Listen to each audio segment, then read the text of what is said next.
Hər vaxtınız xeyir olsun əziz tələbələr. Mən Master Alfa Tədris Mərkəzinin məntiq müəllimi Qənbərova Dilə. Bugün sizlərə kursumuzda keçirilən ümumi sınaq 2 imtahanının məntiq fənnindən olan sualların izahını təqdim edəcəm. Başlayıram ilk sualımız olan 46-cı sualımızdan. 46-cı sualımız fiqur cədvəllərinə aid olan bir sual tipimizdir və mən cədvələ baxmış olsam, 2 dənə çatışmayan hissəni bizdən soruşur.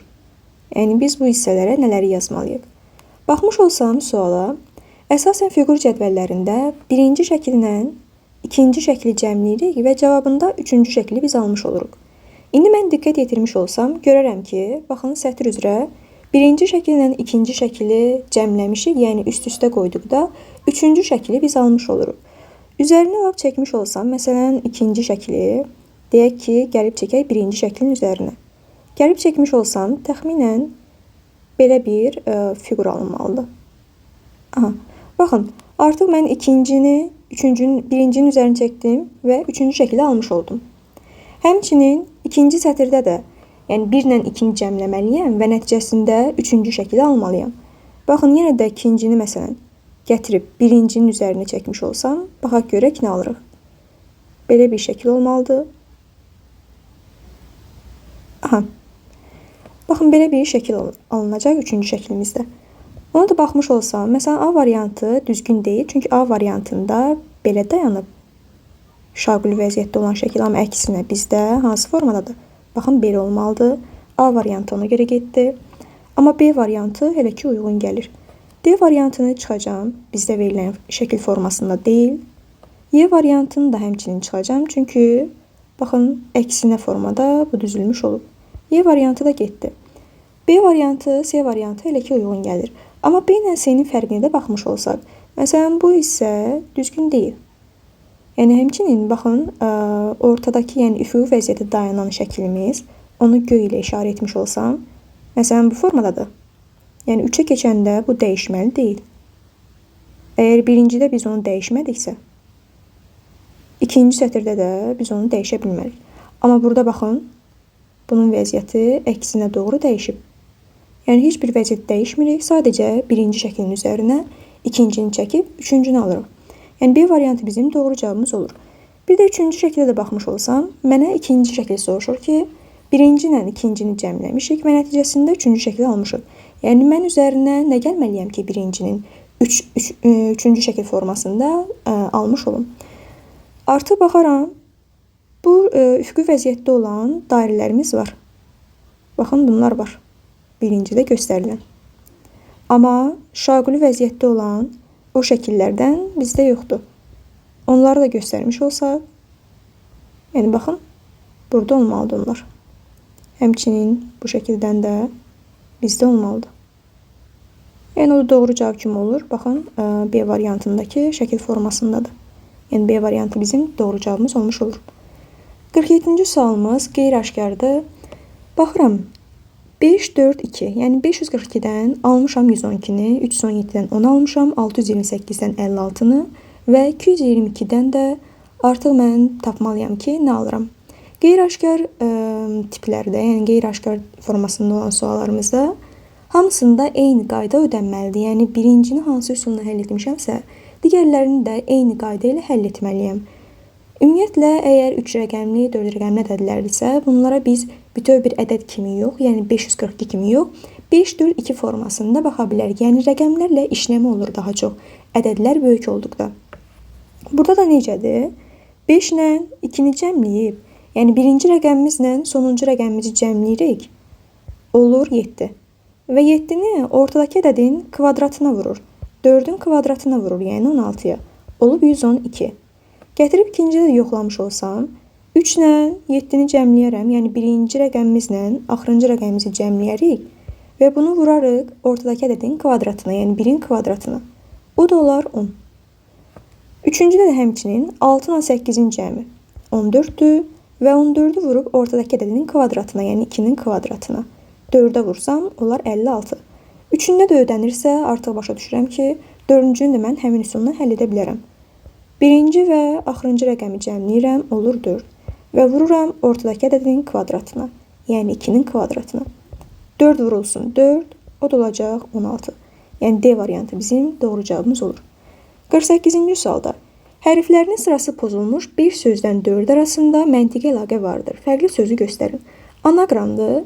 Hər bir variantdakı verilən sözləri biz düzəltməliyik və 4 arasında məna yaxınlığı var, amma bir dənəsi isə digərlərindən fərqlənir. Baxmış olsam A variantına, A variantındakı sözümüz səhərdir. B variantı günəşlidir.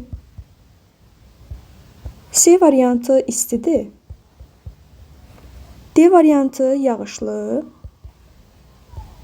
Y variantı soyuq. İndi mən baxmış olsam variantlara.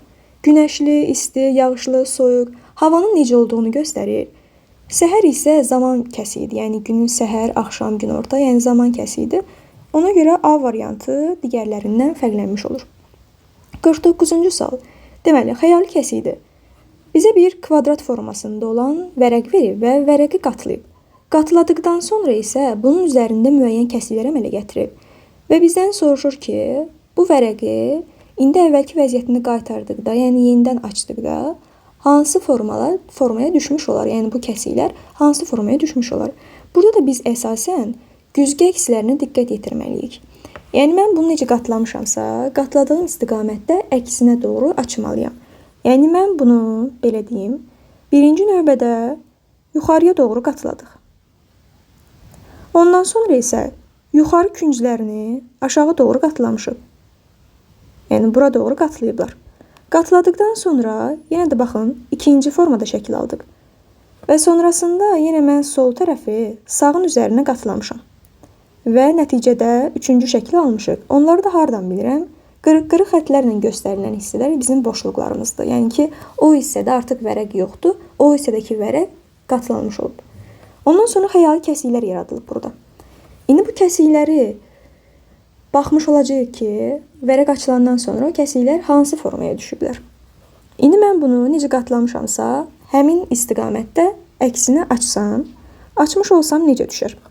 Məsələn, bu artıq tamamlanacaq belə bir üçbucağa. Və güzgə əksləri dediyim kimi ödənməlidir. Yəni burada bu kəsiklər sağda varsa, solda da olmalıdır. Yəni baxın, buradakı üçbucağı tamamlanmalıdır. Variantlara baxsam, o tamamlanmalıdırsa artıq A variantında yoxdur. A variantı getdi. Sonrasında sağdakı bu fiqurlar da həmçinin burada olmalıdırlar. Onları da gətirib çəkmiş olsaq. Bir də bu hissəni çəkək. Aha, bu da olmalıdır. Sonrasında baxmış olsaq, məsələn, ona əsasən C variantını biz çıxa bilərik. C variantı burada düzgün göstərilməyib, yəni bu üçbucaq. Elə bu şəklin üzərində də baxmış olsaq, bunlar bir-birinin eynisidir, yəni bir-birinin güzgə əksləri deyil. Bizə güzgə əksləri lazımdır. Yəni sağda necədirsə, sol tərəfə doğru açılanda onun güzgə əksi formasında düşür. Ona görə C variantı getdi.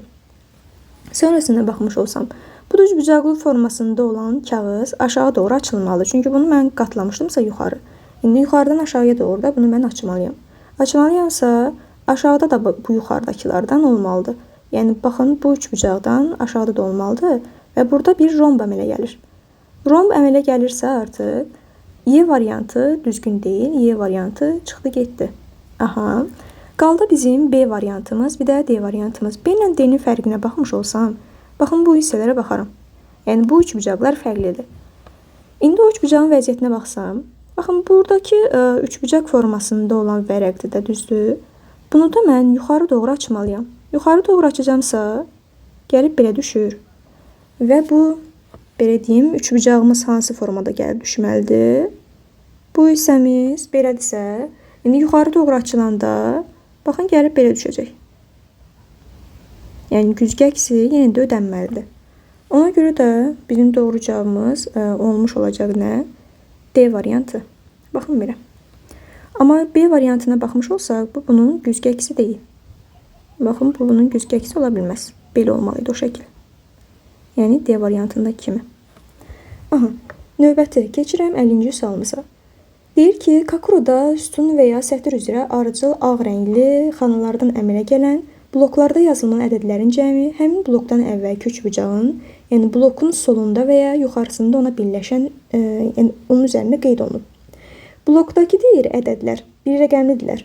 Təkrar olunmurlar və onlar arasında sıfır yoxdur. Sual işarəsinin yerində yazılmalı ədədi tapın. İndi baxın, Kakura necədir?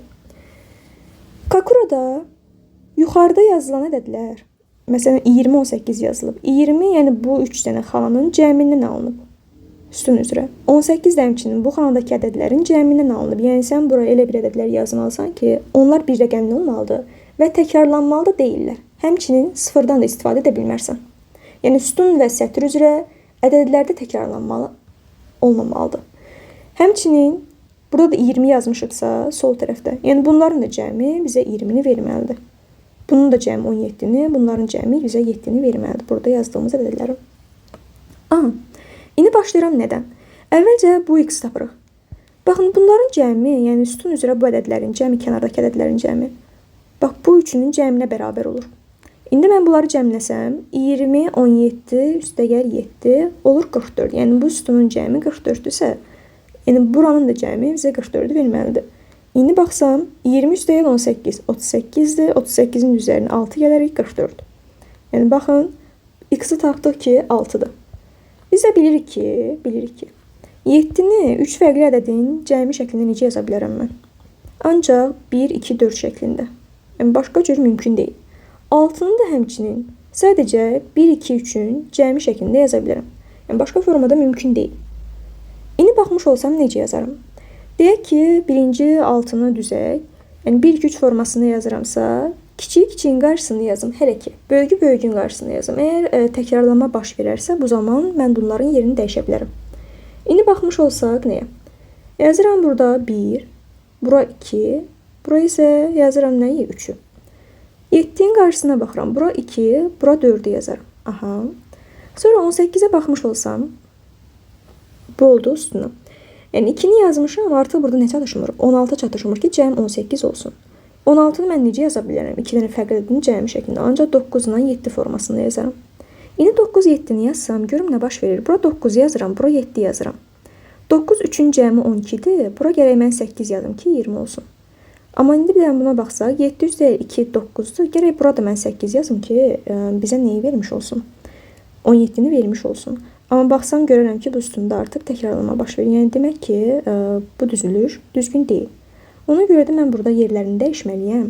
Məsələn, lap deyək ki, bura 9 yazım, bura 7 yazım, bu da alınmayacaq. Çünki 3 ilə 7-nin cəmi 10-dur. Gərək mən bura 10 yazım ki, bunların cəmi 20 olsun. Yəni, mən artıq bu hissəyə 2 rəqəmlə də yaza bilmərəm, ancaq 1 rəqəmlə ədədlər yazmalıyım. Ona görə bu düzülüş demək ki, səhvdir. Gəlirəm bu hissədən lap əvvəldən birlərlə 2-lərin yerlərini dəyişirəm. Yəni, bura 2 yazıram. 2 çünki hər ikisinin ortağıdır. Buralara da yazıram 1. Görün bu zaman nə baş verir. İndi baxıram yenə də 18-in olduğu üstünə. 1-i yazmışam, artıq bu hissənin cəmi bizə 17 verməlidir. Cəmdə 17 olması üçün ancaq 9-dan 8 yazaram ki, 9 deyə 8-imiz olsun nə? 17. İndi gətirib nə yazaram? Deyək ki, bura yazım 9, bu da olsun 8. 3 ilə 8-in cəmi neçədir? 11-dir. 11-in üzərinə 9 gəlməliyəm ki, bu 20-ni vermiş olsun. İndi bu üstünə baxsam, 9 üstəyə 4-ümüz 13-dür. 13-ün üzərinə mən 7 gəlməliyəm ki, 20 olsun. Və həqiqətən də bu sətrə də baxanda 7, 9, 1-in cəmi bizə 17-ni verir. Belə, A-la B-nin cəmini soruşurdu bizdən. A-mız oldu 9, B-miz də oldu 3. Onun da cəmi olacaq 12, yəni doğru cavabımız olur C variantı. Baxın, yəni burada 9, bu isə 9 yazmağımızın heç bir problemi yoxdur.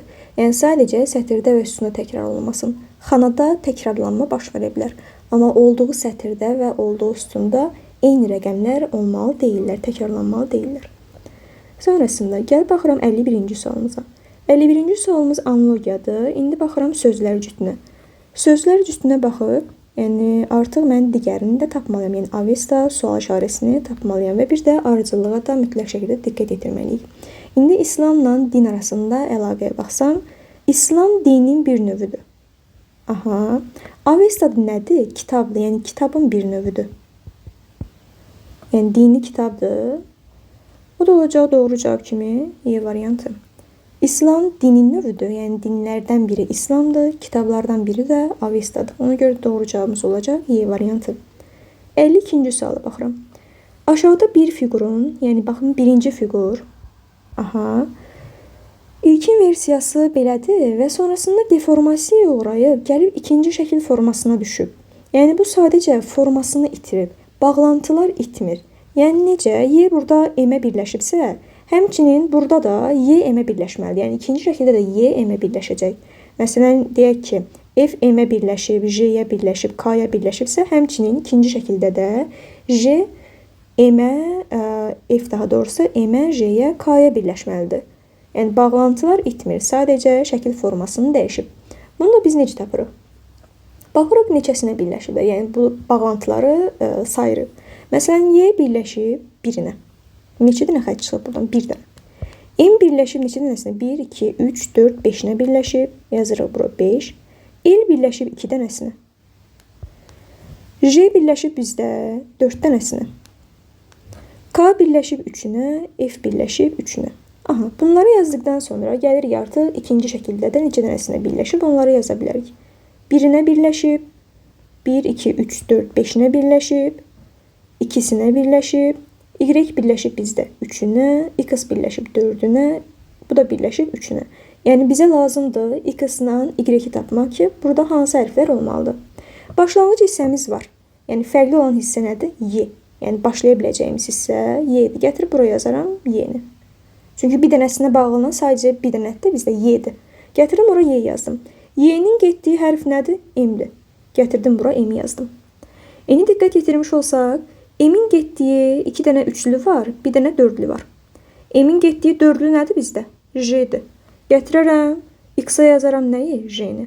Artıq bildim ki, X-in yerində J olmalıdır. Aha. Və sonrasında mən Y-i tapmalıyam. İndi variantlardan məsələn, mən artıq A variantını çıxa bilərəm. Burada F yazılıb. D variantını çıxaram. Burada F yazılıb. Amma B variantı, C variantı, Y variantı elə ki uyğundur. Məsələn, bu ikilini də tapa bilərik. Çünki bizdə sadəcə bir dənə 2 var idi da. O da L idi. Gətirdim, yazdım. Amma burada hələ ki tələsmirəm. Çünki bunu bilmirəm ki, hansıdır. Hər ikisi üçlüdür. Və bizdə də üçlü yerdə qalan hansılardır? K-la F-dir. Yəni buraya K olacaq Y-in yerində ya da F olacaq. İndi sən variantlara baxmış olsan, görərsən ki, C variantında Y-in yerinə burada M yazıb. Yəni sənə üçlü olan lazımdır. M-i mən buraya yazmışam da. Buraya M yaza bilmərəm axı yenidən. Yəni M 5-lidir. Getdi. Həmçinin sən L də oraya yaza bilməsən. Niyə? L çünki bizdə ikilidir. Mənə üçlü lazımdır.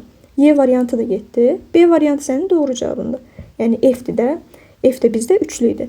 Yəni burada Y-in yerində ya K olacaqdı, ya da F olacaqdı. Variantlarda F varsa, sən ona görə də B variantını götürmüş olursan. Gəlib baxıram 53-cü sualımıza. 53-cü sualımızda deyir, eyni bir fiqurun iki fərqli görüntüsü verilib. Bu fiqurun ixtiyari çevrilməsi nəticəsində alınan cavab variantını seçin. Fiqurun üzərindəki təsvirlər fərqlidir. Yəni bu fiqurun 6 dənə üzvü var. 6 üzündə də fərqli fiqurlar var.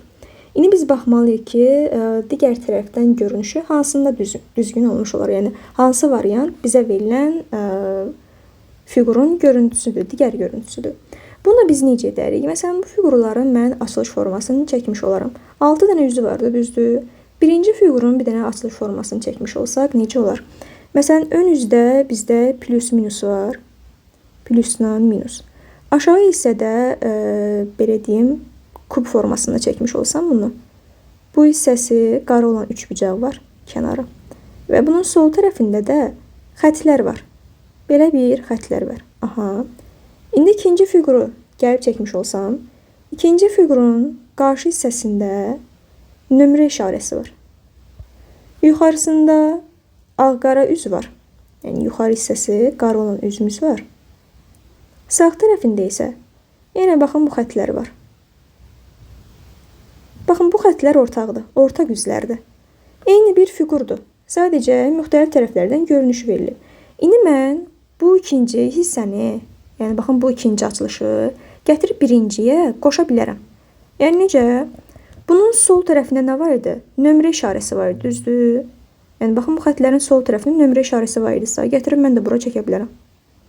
Gətirdim, çəkdim. Və onun da yuxarı hissəsində nə var idi? Ağ-qara üzü. Ağ-qara üzünü də gətirdim, mən bu hissəyə çəkə bilərəm. Aha. Normalda kubun 6 dənə üzü var, düzdür? Bizə isə məlumdur burada 5 dənə üzü. Yəni bir dənə üzü də naməlumdur artıq. Sual işarəsi bilmirəm ki, hansıdır. İndi gəlib mən variantlara baxsam, görürəm ki, hansı üzlər ola bilər. İndi baxsam, görərəm ki, baxın, plus minus üzü və onun aşağı hissəsində nə var? Üçbucağı var. Baxın, üçbucaq belə aşağıda olanda plus minus belə dayanmalı deyildi. Bax, bu formada olmalıydı. Yəni, bizdə necədirsə, burada da elə olmalıydı. Ona görə A variantı getdi.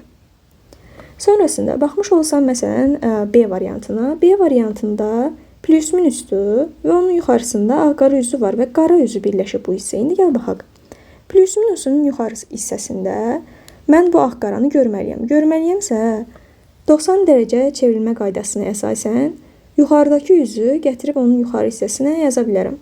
Yəni necə? Sağ tərəfə doğru fırladıramsa, sol tərəfdən tutub sağa doğru fırlatsam, gəlib o üz belə düşür burada. Sağ tərəfimiz qaradır. Yəni bir addımda yenə də fırlatmış olsam, gəlib baxın belə düşəcək. Və aşağı hissəsi qara olmuş olur. Aha, bu düzdür. İndi sağ tərəfə baxsam, sağ tərəfimizdə yeni üzdür. Əsasən bu suallarda bizə məlum üzlərin bir-birinə qarşılıqlı vəziyyəti lazımdır. Yeni üzü isə istənilən formada biz çəkə bilərik. Əsas odur, yuxarıdakı verilənlər düzdür. İndi sağ tərəfdə də bir dənə yarısı qarı olan bir üçbucaq çəkməliyəm. Bunu da mən bu hissəyə çəkmiş olsam, məsələn, B variantı bizim doğru cavabımız olmuş olur. Yəni B-də heç bir problem yoxdur. Ona görə B variantı bizim doğru cavabımızdır. Məsələn, C variantına baxsam, nömrə işarəsinin yuxarısında belə deyim, belə bir xətlər var. Məsələn, baxmış olsaq sol tərəfdən ola bilər. Amma bir də aşağı hissəsində də üçbucaq olmalıdır və bu qara üçbucaq ondan daha aralıda olmalıdır. İndi mən bir dənə bunu fırlatmış olsam sol tərəfə doğru. Bu qara üçbucağımız bizim sol tərəfimizə düşür, sol küncümüzə. Bir dənə də mən bunu fırlatmış olsam, bu qara üçbucağı gəldi bu nömrə işarəsinə birləşdi. Amma burada isə uzaq məsafədədir. Ona görə C variantı düzgün olmur. C variantı getdi. Sonrasında baxmış olsam D variantına. D variantındakı bu yüz var ya, bu yüz yeni üzdür. Həmçinin bu da yeni üzdür. Yəni bizə sadəcə bir dənə üz lazım idi. 5 dənə üzümüz məlum idi, bir dənəsi isə naməlum idi. 2 dənə üz də yeni üz olsaydı, da kubun gərək 7 dənə üz olsun. Bizə 6 dənə üz lazımdır. Ona görə D variantı getdi. Y variantına baxmış olsam, Y variantında da nömrə ilə bax bu işarəmiz yenə də köhnə üzlərdə. Bu isə yeni üzdür. Yeni üzümüz elə ki qalsın. Amma biz yenə də baxdığım kimi nömrə işarəsi ilə baxın bu kənarı qara üçbucaq olan hissə bizdə burada birləşiblər bir-birinə. Yəni qara üçbucaq nömrə işarəsilə birləşib. Burada isə nədir? Aralı məsafədədir. Ona görə Y variantı səhv olmuş olur. B variantı bizim doğru cavabımızdır. Gəlib baxıram 54-cü sualımıza.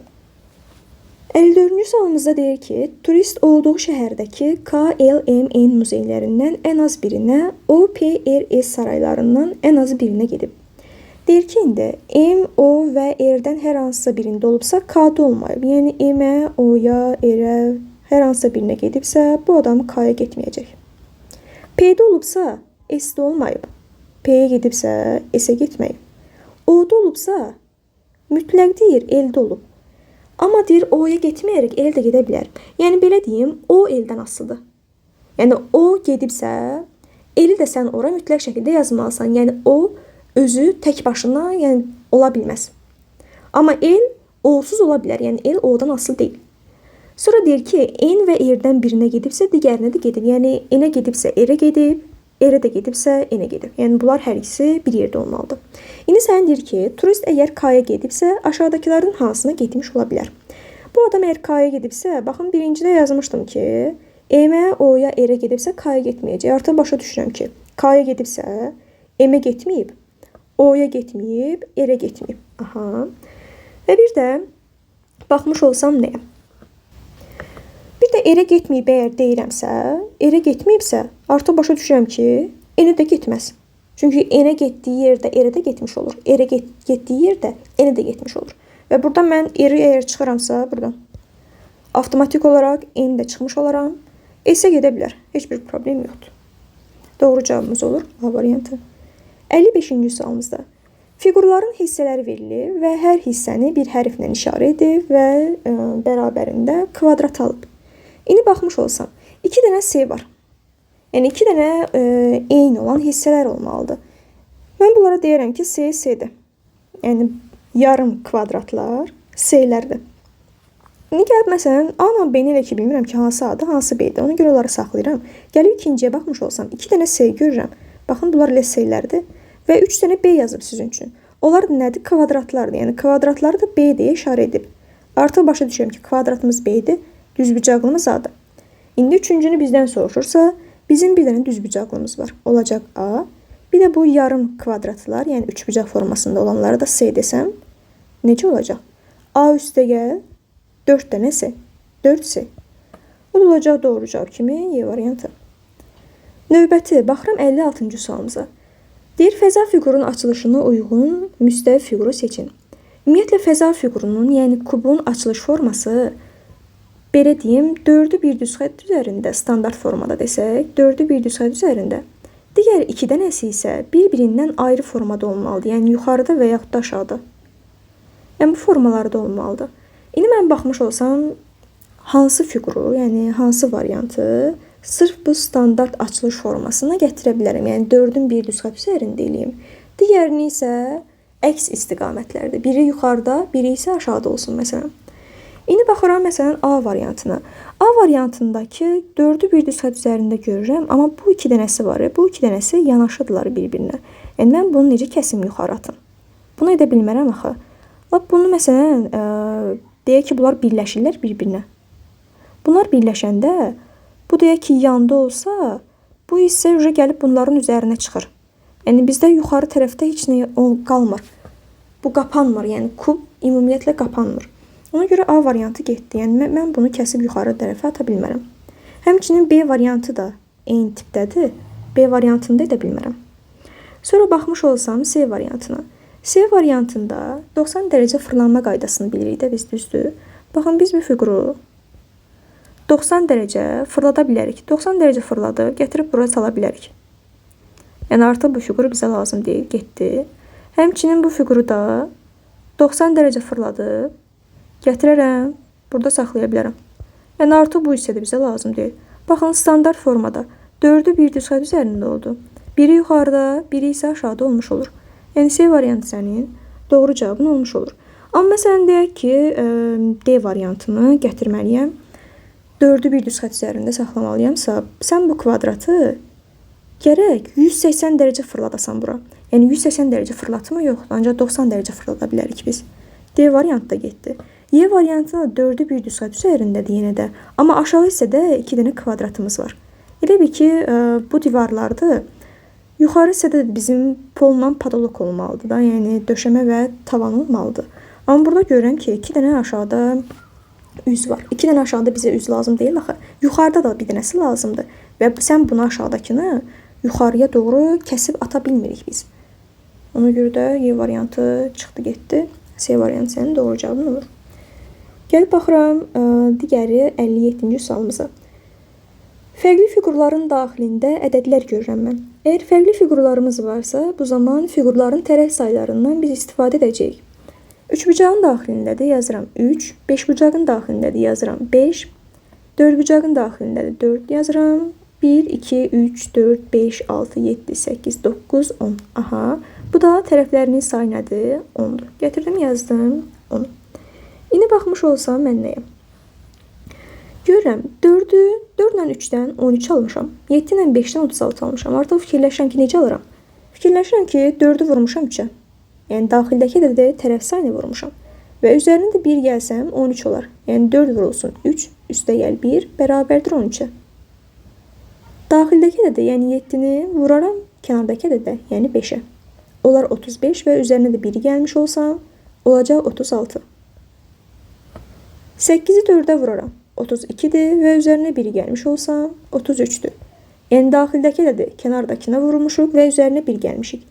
6'nı vuraram ona və üzərinə 1 gələrəm. O da olar 61. Yəni doğru cavabımız C variantı olmuş olur. Növbəti keçirəm 58-ci sualımıza. 58-ci sualımız fiqur ayrıcalığı bölməsinə aiddir. İndi baxmış olsam görürəm ki, hər dəfəsində fiqurların rəngləri dəyişib. Ağdır, qaradır, ağdır, qaradır. Sonrasında oxların vəziyyətinə baxsam, yəni hər birinə fərqli formada baxıram. Hər birinin belə deyim, irəliləməsini izləyirəm ki, necə hərəkət edirlər. Ox birinci sol aşağıdaydı. Sonra saat əqrəbinin əksi istiqamətində hərəkət edir, sağ aşağıda olub.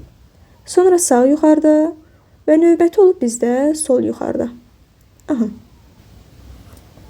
Həmçinin A-ların da məsələn vəziyyətinə baxsam, yuxarıdadır, soldadır, aşağıdadır, sağdadır və s. İndi gəlib baxın mən sual işarəsinə. Baxmış olsam ağ rəngdədir. Sonra bura boşluqdur, yenə ağdır və qaradır. Artıq mən başa düşürəm ki, burada nə olmalıdır? Qara rəngi olmalıdır. Ona görə də mən B variantını çıxaram. Oxun vəziyyətinə baxsam, ox bizdə sağ yuxarıdadır. Sonrasında boşluqdur və gəlib olub sol aşağıda. Sonra gəlib olub sağ aşağıda. Artıq bunu başa düşdüm ki, mən saat əqrəbinin əksi istiqamətində bir addım fırlanır. İndi bizdə sağ yuxarıdaydısa, bir növbətidə gəlib harda olmalıdır? Olmalıdır bizdə sol yuxarıda. Və ondan sonra gəlib düşüb sol aşağıya. Sol yuxarıda olacaqsa Y getdi, D getdi.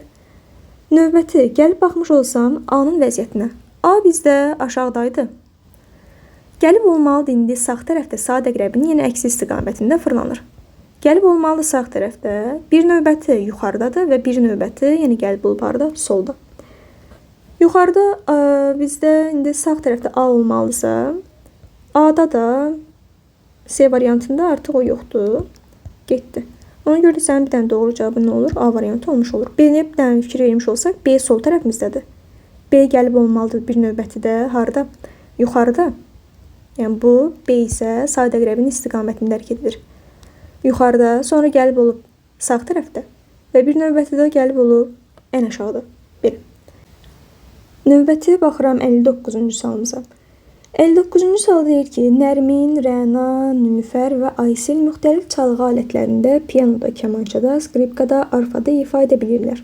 Lakin hər biri ancaq bir alətdə çala bilir. Eyni zamanda onların hər biri xarici dil bilir. İngilis, Alman, Fransız və İspan. Demək, hərəsi bir çalğı alətində ifa edir və hərəsi də bir dil bilir. Gətirib yazıram aşağıda qızların adlarını. Nərmindir, Rənadır, sonrası Nilüfərdir və bir də Aysil. Aha, indi bizə nə deyir? Biri var çalğı alətləri.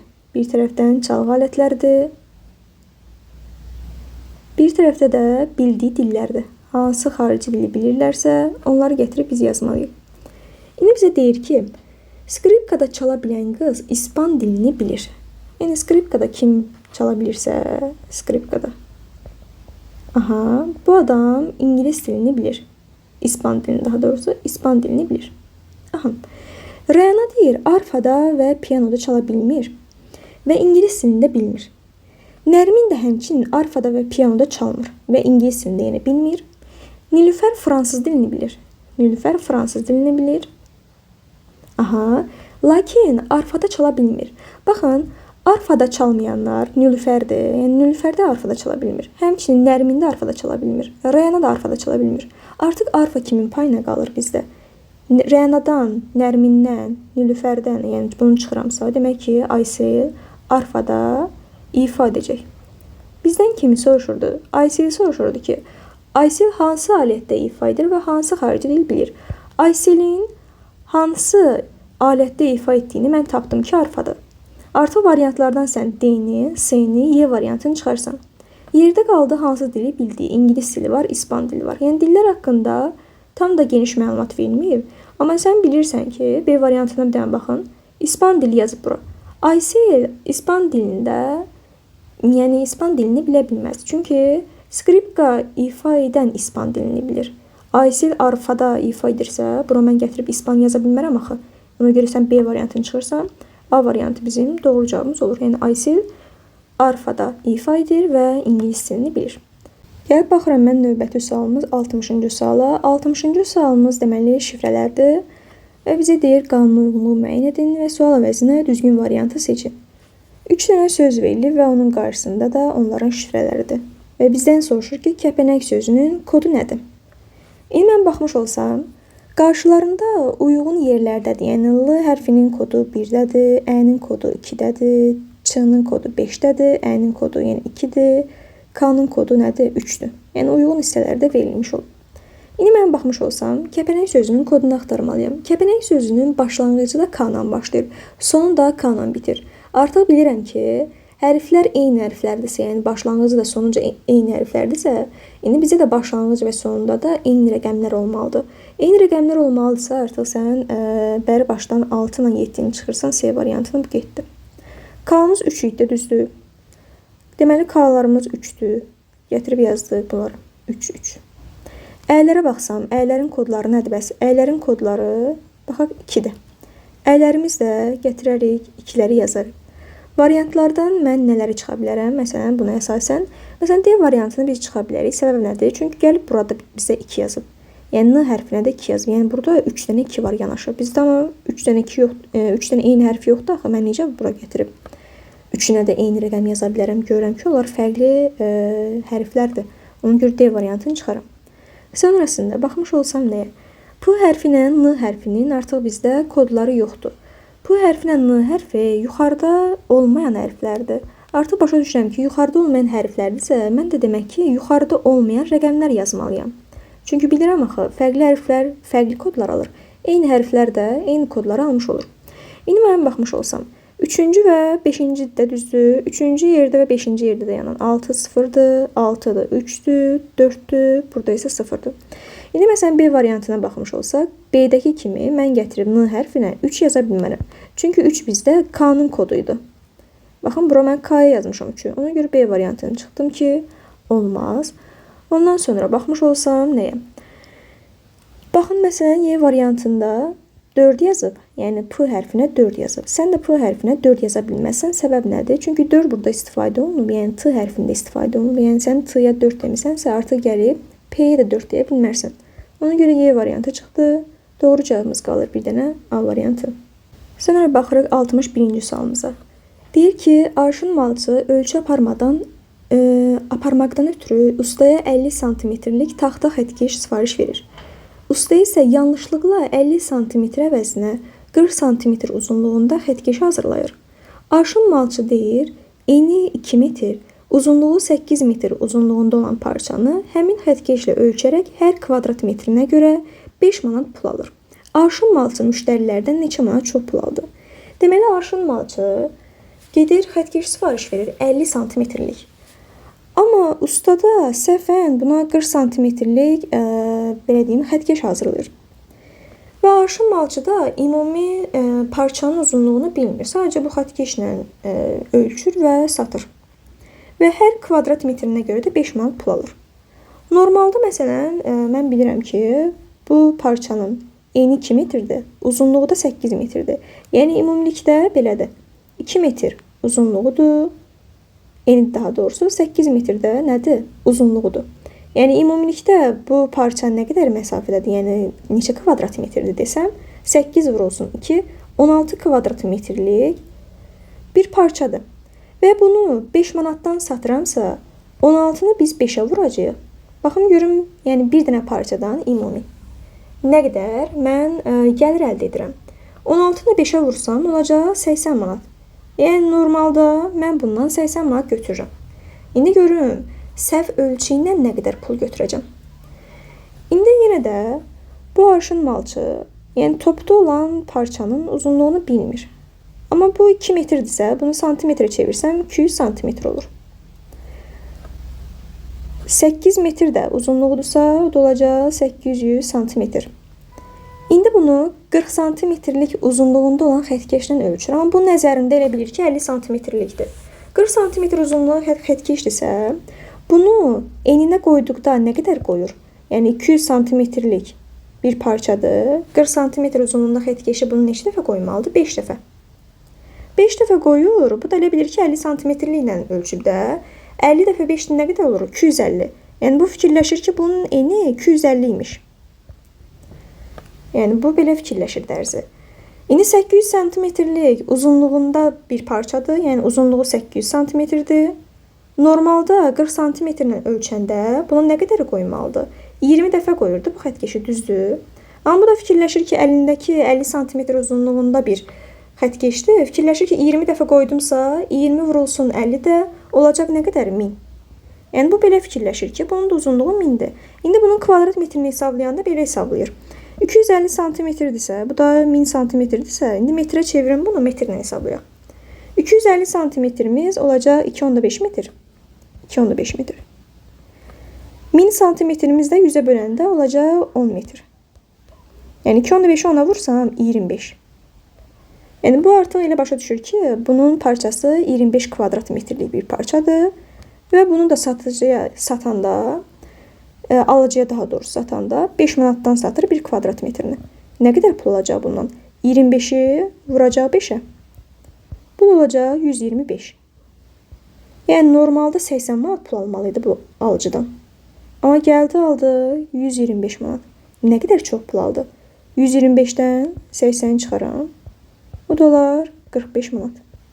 Yəni 45 manat bu əlavə pul alınmış. Baxıram indi 62-ci sualımıza. 62-ci sualımız yenə də analogiyadır. Baxıram bizə verilən sözə. Budaq ağac. Bilirəm ki, ağacın bir hissəsi budaqdır. Yəni ağacın budağı var. İndi baxmış olsam, beynin başı yoxdur. Yəni başın beyni ola bilər. Arıcılıq düz deyil. Kitabın rəfi yoxdur. Yəni rəfin daxilində olur da kitab.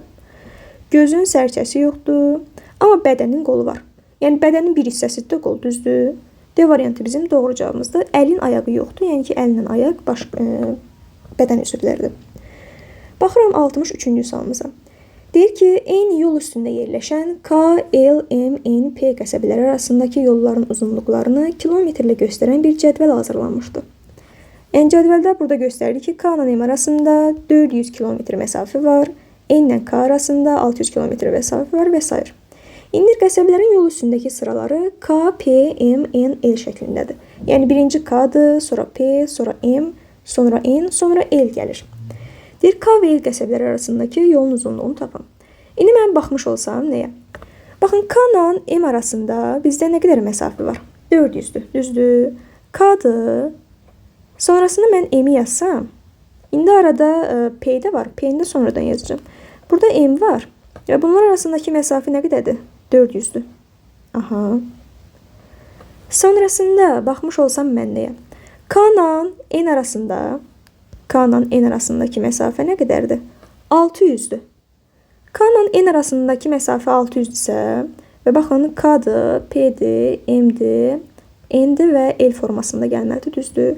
K ilə M arasında 400 yazmışamsa, K ilə N arasında da 600 olacaqsa, 600 məsafə olacaqsa, kilometr olacaqsa, M ilə N arası nə qədərdir? 200-dür. Yəni mən bura yazanda N yazım bura. Burada yazım 200 kilometr məsafə. Aha. Sonrasında nə deyir bizə? L ilə N arasında 280-dir, M ilə P arasında 350. Baxın, M ilə P arasında da 350 metr məsafə var. M ilə P arasında əgər 350 metr məsafə varsa, P-ni də mən bura yazmalıyam axı. P-ni mən bura yazım. Baxın, bura ümumi məsafə K ilə M arasında 400-dür. Buradan bura qədər əgər 350 olursa, baxın, bura 400-dür. 400 yuxarıdan yazaq. P ilə M arasındakı məsafəmiz əgər 350 olarsa, K ilə P arasındakı məsafəmiz də olacaq nə qədər? 50. Aha. Bir dənə qaldı bizdə nə? L-i tapmaq. L-i də bura gətirib yazıram. L də N-dən sonradır, düzdür.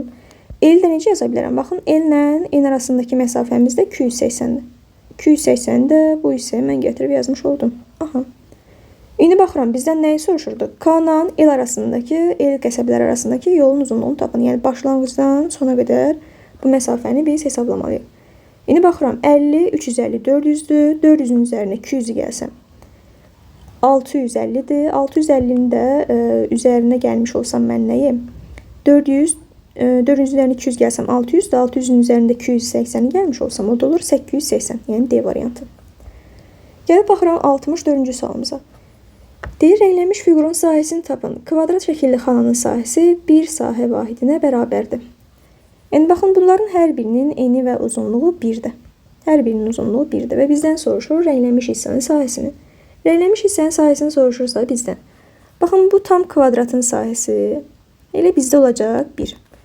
Rəngimdən dəyişmiş olsa, yəni eni vuracam uzunluğunu olacaq nə qədər 1. Kvadratın sahəsi belədir. Kvadratların hər biri 1 olmuş oldu. Sonrasında baxmış olsam bu kiçik üçbucaqlara. Bunlar kvadratın yarısıdır da. Kvadratın yarısıdırsa, yəni 1-in yarısı 0,5 olacaqlar. Belə də götürmüş olsam üçbucaq kimi Uzunluğu da 1-dir, eni də 1-dir. 1 vurulsun 1 bölü 2 0,5 olur. 0,5. Hər biri bunlar 0,5'dir. Baxın, bu da 0,5 həmçinin 0,5. Sonra bu üçbucağın sayısını hesablasam, oturacağı 1'dir, hündürlüyü isə nə qədərdir? 2'dir. 2'ni vuracağım 1'ə, böləcəm 2'yə, olacaq 1. Bunun sayısı oldu 1. Sonra bu üçbucaqları hesaplamış olsam, oturacağı 1'dir, hündürlüyü isə 3'dür. 3'ü 1'ə vuraram, 3, 2'yə də bölsəm 1,5. Aha, bunu tapdıq, 1,5'dir. Oturacağı 2'dir, hündürlüyü isə 3'dür. 2'ni 3'ə vuraram, 6'dır. 2'ye də bölmüş olsam, olacaq 3. Sonrasında böyük bir üçbucağa baxsam, oturacağı 1'dir. Hündürlüyü 1'dir. Oturacağı isə nə qədərdir? 6'dır. 6'nı mən 1'ə vuracam və böləcəm 2'yə. O da olacağı neçə? 3. İndi gəlib ümumi bunları hesablasam, görüm nə qədər olurlar. Deməli 3 buradadır, 3 buradadır. 6, 7, 8, 9, 10. 1,5'i gəlmiş olsam olur 11,5. 0,5'dən 0,5, 0,5'in cəmi də bu da olacaq 1,5. Yəni 11,5'in üzərinə 1,5'i gəlmiş olsam, bu da verir bizə nəyi? 13'ü. Yəni ümumi rəngləmiş hissənin sayısı 13 imiş. Doğru cavabımız olur B variantı. Sonra gəlib baxıram 65-ci sualımıza. 65-ci sualımızda taxta lövhə verir və onun çatışmayan hissələrini bizdən soruşur. İkincidəki hansı hissələr çatışmır? Və baxmış olsam ağ-qara formasındadır. Qaradır, ağdır, qara, ağ, qara. Yəni bu formada verilib. İndi baxsam, baxın bu hissədə qara rəng olmalıdır. Yəni boz rəng olmalıdır, rənglənmiş hissə olmalıdır. Rənglənmiş hissə olmalıdırsa, yəni yuxarısı rənglənmiş olmalıdırsa, A variantını mən artıq çıxıram. Çünki orada ağ rəngdir. A getdi. Sonrasında bozun ardıcı yenə boz gəlirdi. Yəni bu hissədə də yenə boz olmalıdırsa, B variantında çıxıram. Çünki burada nədir? Ağ rəngdə verib. O da getdi. Sonrasında baxmış olsam, bunun bu hissəsi də yenə boz rəng olmalıdır. Çünki ağ gəlirsə, sonra da boz olmalıdır. Boz olmalıdırsa artıq Y variantı da getdi. Sonrasında ən küncə baxmış olsam, baxın bu hissədə. Bura ağdırsa, bu da boz olmalıdır. Boz olmalıdırsa artıq C variantında ağdır, C variantı getdi. Doğru cavabımız olur D variantı. Gəlib baxıram 66-cı suala. Verilmiş sözlər arasında məntiqi əlaqəni tapın və onları 3 qrupda birləşdirin. Yəni bunları 3 qrupa ayırmalıyamsa, 6 dənə də sözümüz var. Qoyun, dəstə, ilxi, quldur, sürü, at. Yəni demək ki, bunu mən 2-2 qruplaşdırmalıyam. İndi baxaram ki, nə başa düşürəm mən burada? Qoyunlar məsələn sürüdə olurlar. Atlar ilxidə olurlar. Yəni atların toplusu ilxi adlanır. Qoyunların sürüsü, yəni toplusu sürü adlanır. Dəstə də quldurların toplu şəklində məskunlaşdığı yerdir. Yəni quldurlar da toplananda dəstə adlanır.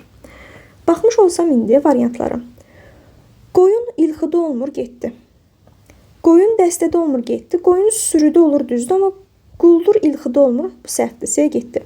Qoyun sürüdədir, düzdür. Quldurlar dəstədə olurlar, düzdür. Yəni dəstədə toplaşırlar. Atlar da ilxidə olurlar da, toplananda ilxi olur. D variantı sənin doğru cavabındır. Y variantı yenə düzgün deyil, qoyunlar dəstədə olmazlar. Getdi. Yəni D variantı bizim doğru cavabımız olmuş olur. Gəlib baxıram 67-ci sualımıza. Deməli, qarşı-qarşıya 2 dənə fiqur verib, yəni biz bu dairədən bunu almalıyıq, yəni qarşısındakını. İndi həmin qaydaya uyğun olaraq da, yəni bunlar bir-birinin əlaqəsi yoxdur, sadəcə sırf qaydalar uyğun olur. Amma arıcıllıq olaraq daha mən buradan bunu almamışam, çünki oxlar verilməyib bu hissədə. İndi baxın, bu ikinci şəkildə də bunun birincisindən bu ikincini biz almalıyıq. Uyğun hissələrə baxmalıyıq.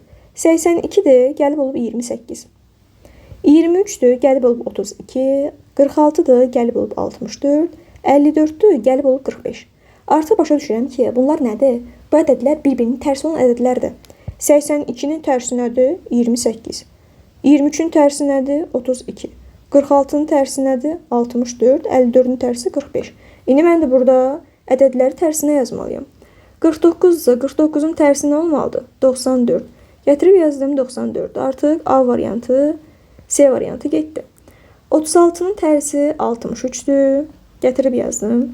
25-in tərsi 52-dir. 25-in tərsi 52-dirsə artıq Y variantında, D variantında düzgün deyil. Doğru cavabımız B variantıdır.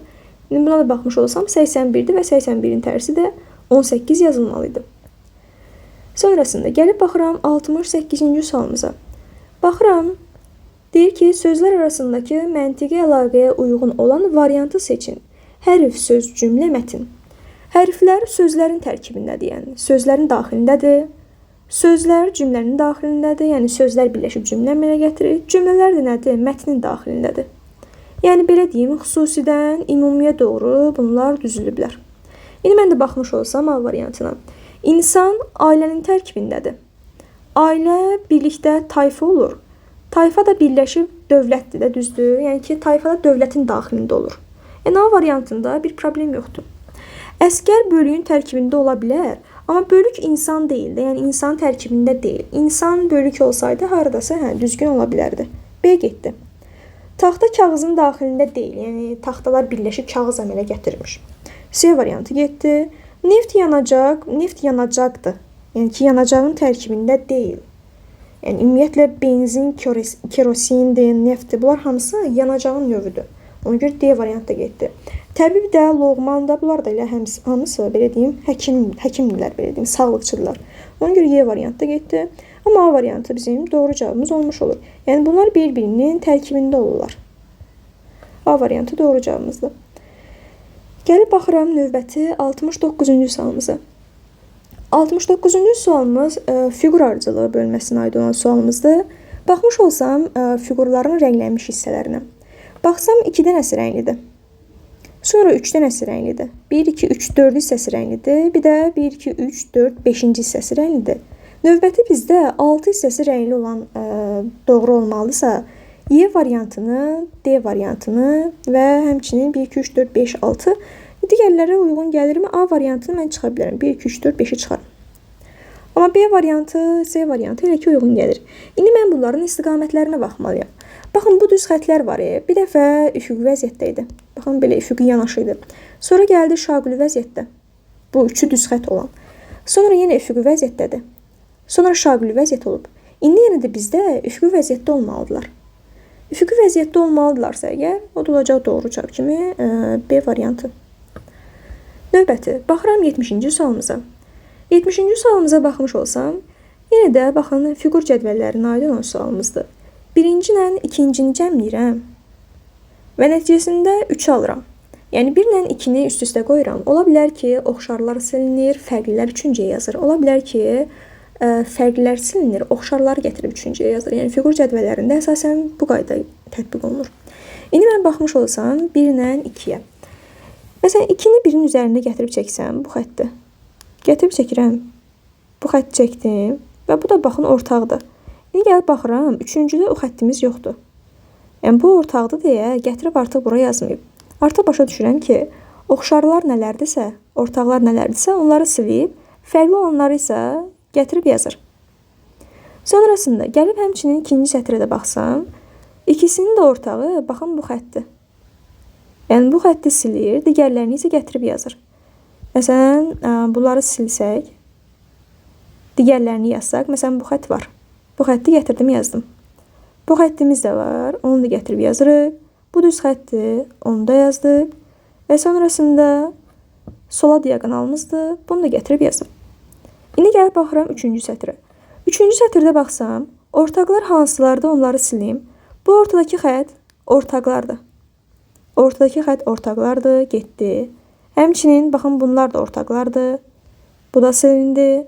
Sağ tərəfdəki də həmçinin ortaqdır, bu da silindi. Fərqli olan, baxın, bu xətlərdir. Onları da fərqli rənglə işarə etsək, biri budur. Yəni, bu xət gəlib düşəcək və biri də bu xətdir.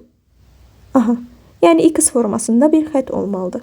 O da olacaq doğru cavab kimi A variantı. Sonrasında baxıram növbəti 71-ci sualımıza. 71-ci sualımız fiqur cədvəlləri, fiqur arıcılığı bölməsinə aid olan sualımızdır. Baxıram necə dəyişiblər, necə artıblar. Baxmış olsam bir dənə kvadratımız var. 2-yə keçəndə yeni bir kvadrat əlavə olunub. Yeni bir kvadrat. 3-ə keçəndə yenə də bir dənə kvadrat əlavə olunmalıdır. Yəni 3 dənə kvadrat olmalıdır burada. 3 dənə kvadrat olmalıdırsa D variantını formasına görə çıxıram. Çünki hər dəfəsində Saat əqrəbinin əksi istiqamətində fiqurlar əlavə olunur. Ona görə D variantı getdi. Və sonrasında 3-dən 4-ə keçəndə isə yenə də baxın bu hissəyə deyək ki, bir kvadrat əlavə edib ümumi böyük bir kvadrat alıb. Və indi daxilindəkilərə baxmış olsam, daxilindəki rənglərə baxsaq, məsələn burada qara rəng yox idi, 0. 2-yə keçəndə bir dənə qara rəng rənglədi.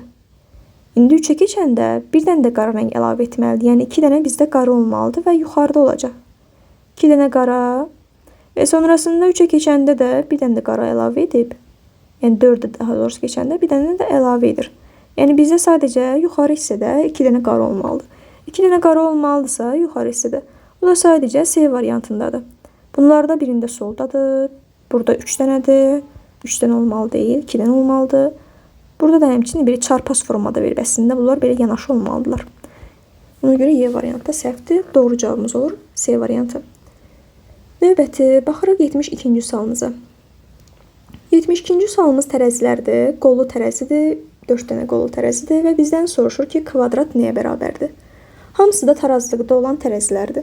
Yəni sol qolla sağ qol bir-birinə bərabərdir bunların kütlələri. İndi baxmış olsam görürəm ki, buradakı qara ulduz 2 dənə ağ kvadrata bərabərdir. Ümumiyyətlə bir dənəsi nəyəsə bərabərdirsə, orada mən əvəz etmə üsulundan istifadə edə bilərəm. Yəni gətirib buradakı, yəni baxın bu qara ulduzun əvəzinə ağ kvadratı yaza bilərəm. Gətirirəm, yazıram ağ kvadrat. İndi sonra baxmış olsam görərəm ki, bu kvadrat daxilində nöqtə olan nəyə bərabərdir? Ulduzla ağ kvadrata bərabərdir. Yəni gətirib burada yuxarıda onu da əvəz edə bilərəm. Yazıram onun əvəzinə nə? Sadəcə ağ kvadrat, yəni daxilində olmayanda ağ kvadrat belə yazım. Bir də ki ulduz, dörd-güşəli ulduz. İndi baxın, bərabərliyin sağında və solunda da eyni fiqurlar varsa biz onları çıxa bilərik. Yəni buradan bir kvadratı götürsəm, buradan da bir ağ kvadratı götürərəm. Və nə olmuş oldu? Bir dənə ağ kvadratımız 3 dənə ulduza bərabərdir. Və bizdən də elə bir dənə ağ kvadratı soruşurdu. Bir ağ kvadratımız 3 dənə ulduza bərabərdir. O da olacaq doğru cavab kimi D variantı. Növbəti, gəlib baxıram 73-cü sualımıza. Cədvəllərdir. İndi baxmış olsam, 32 ilə 34-dən 72 almışam. 18 ilə 11-dən isə 8 almışam.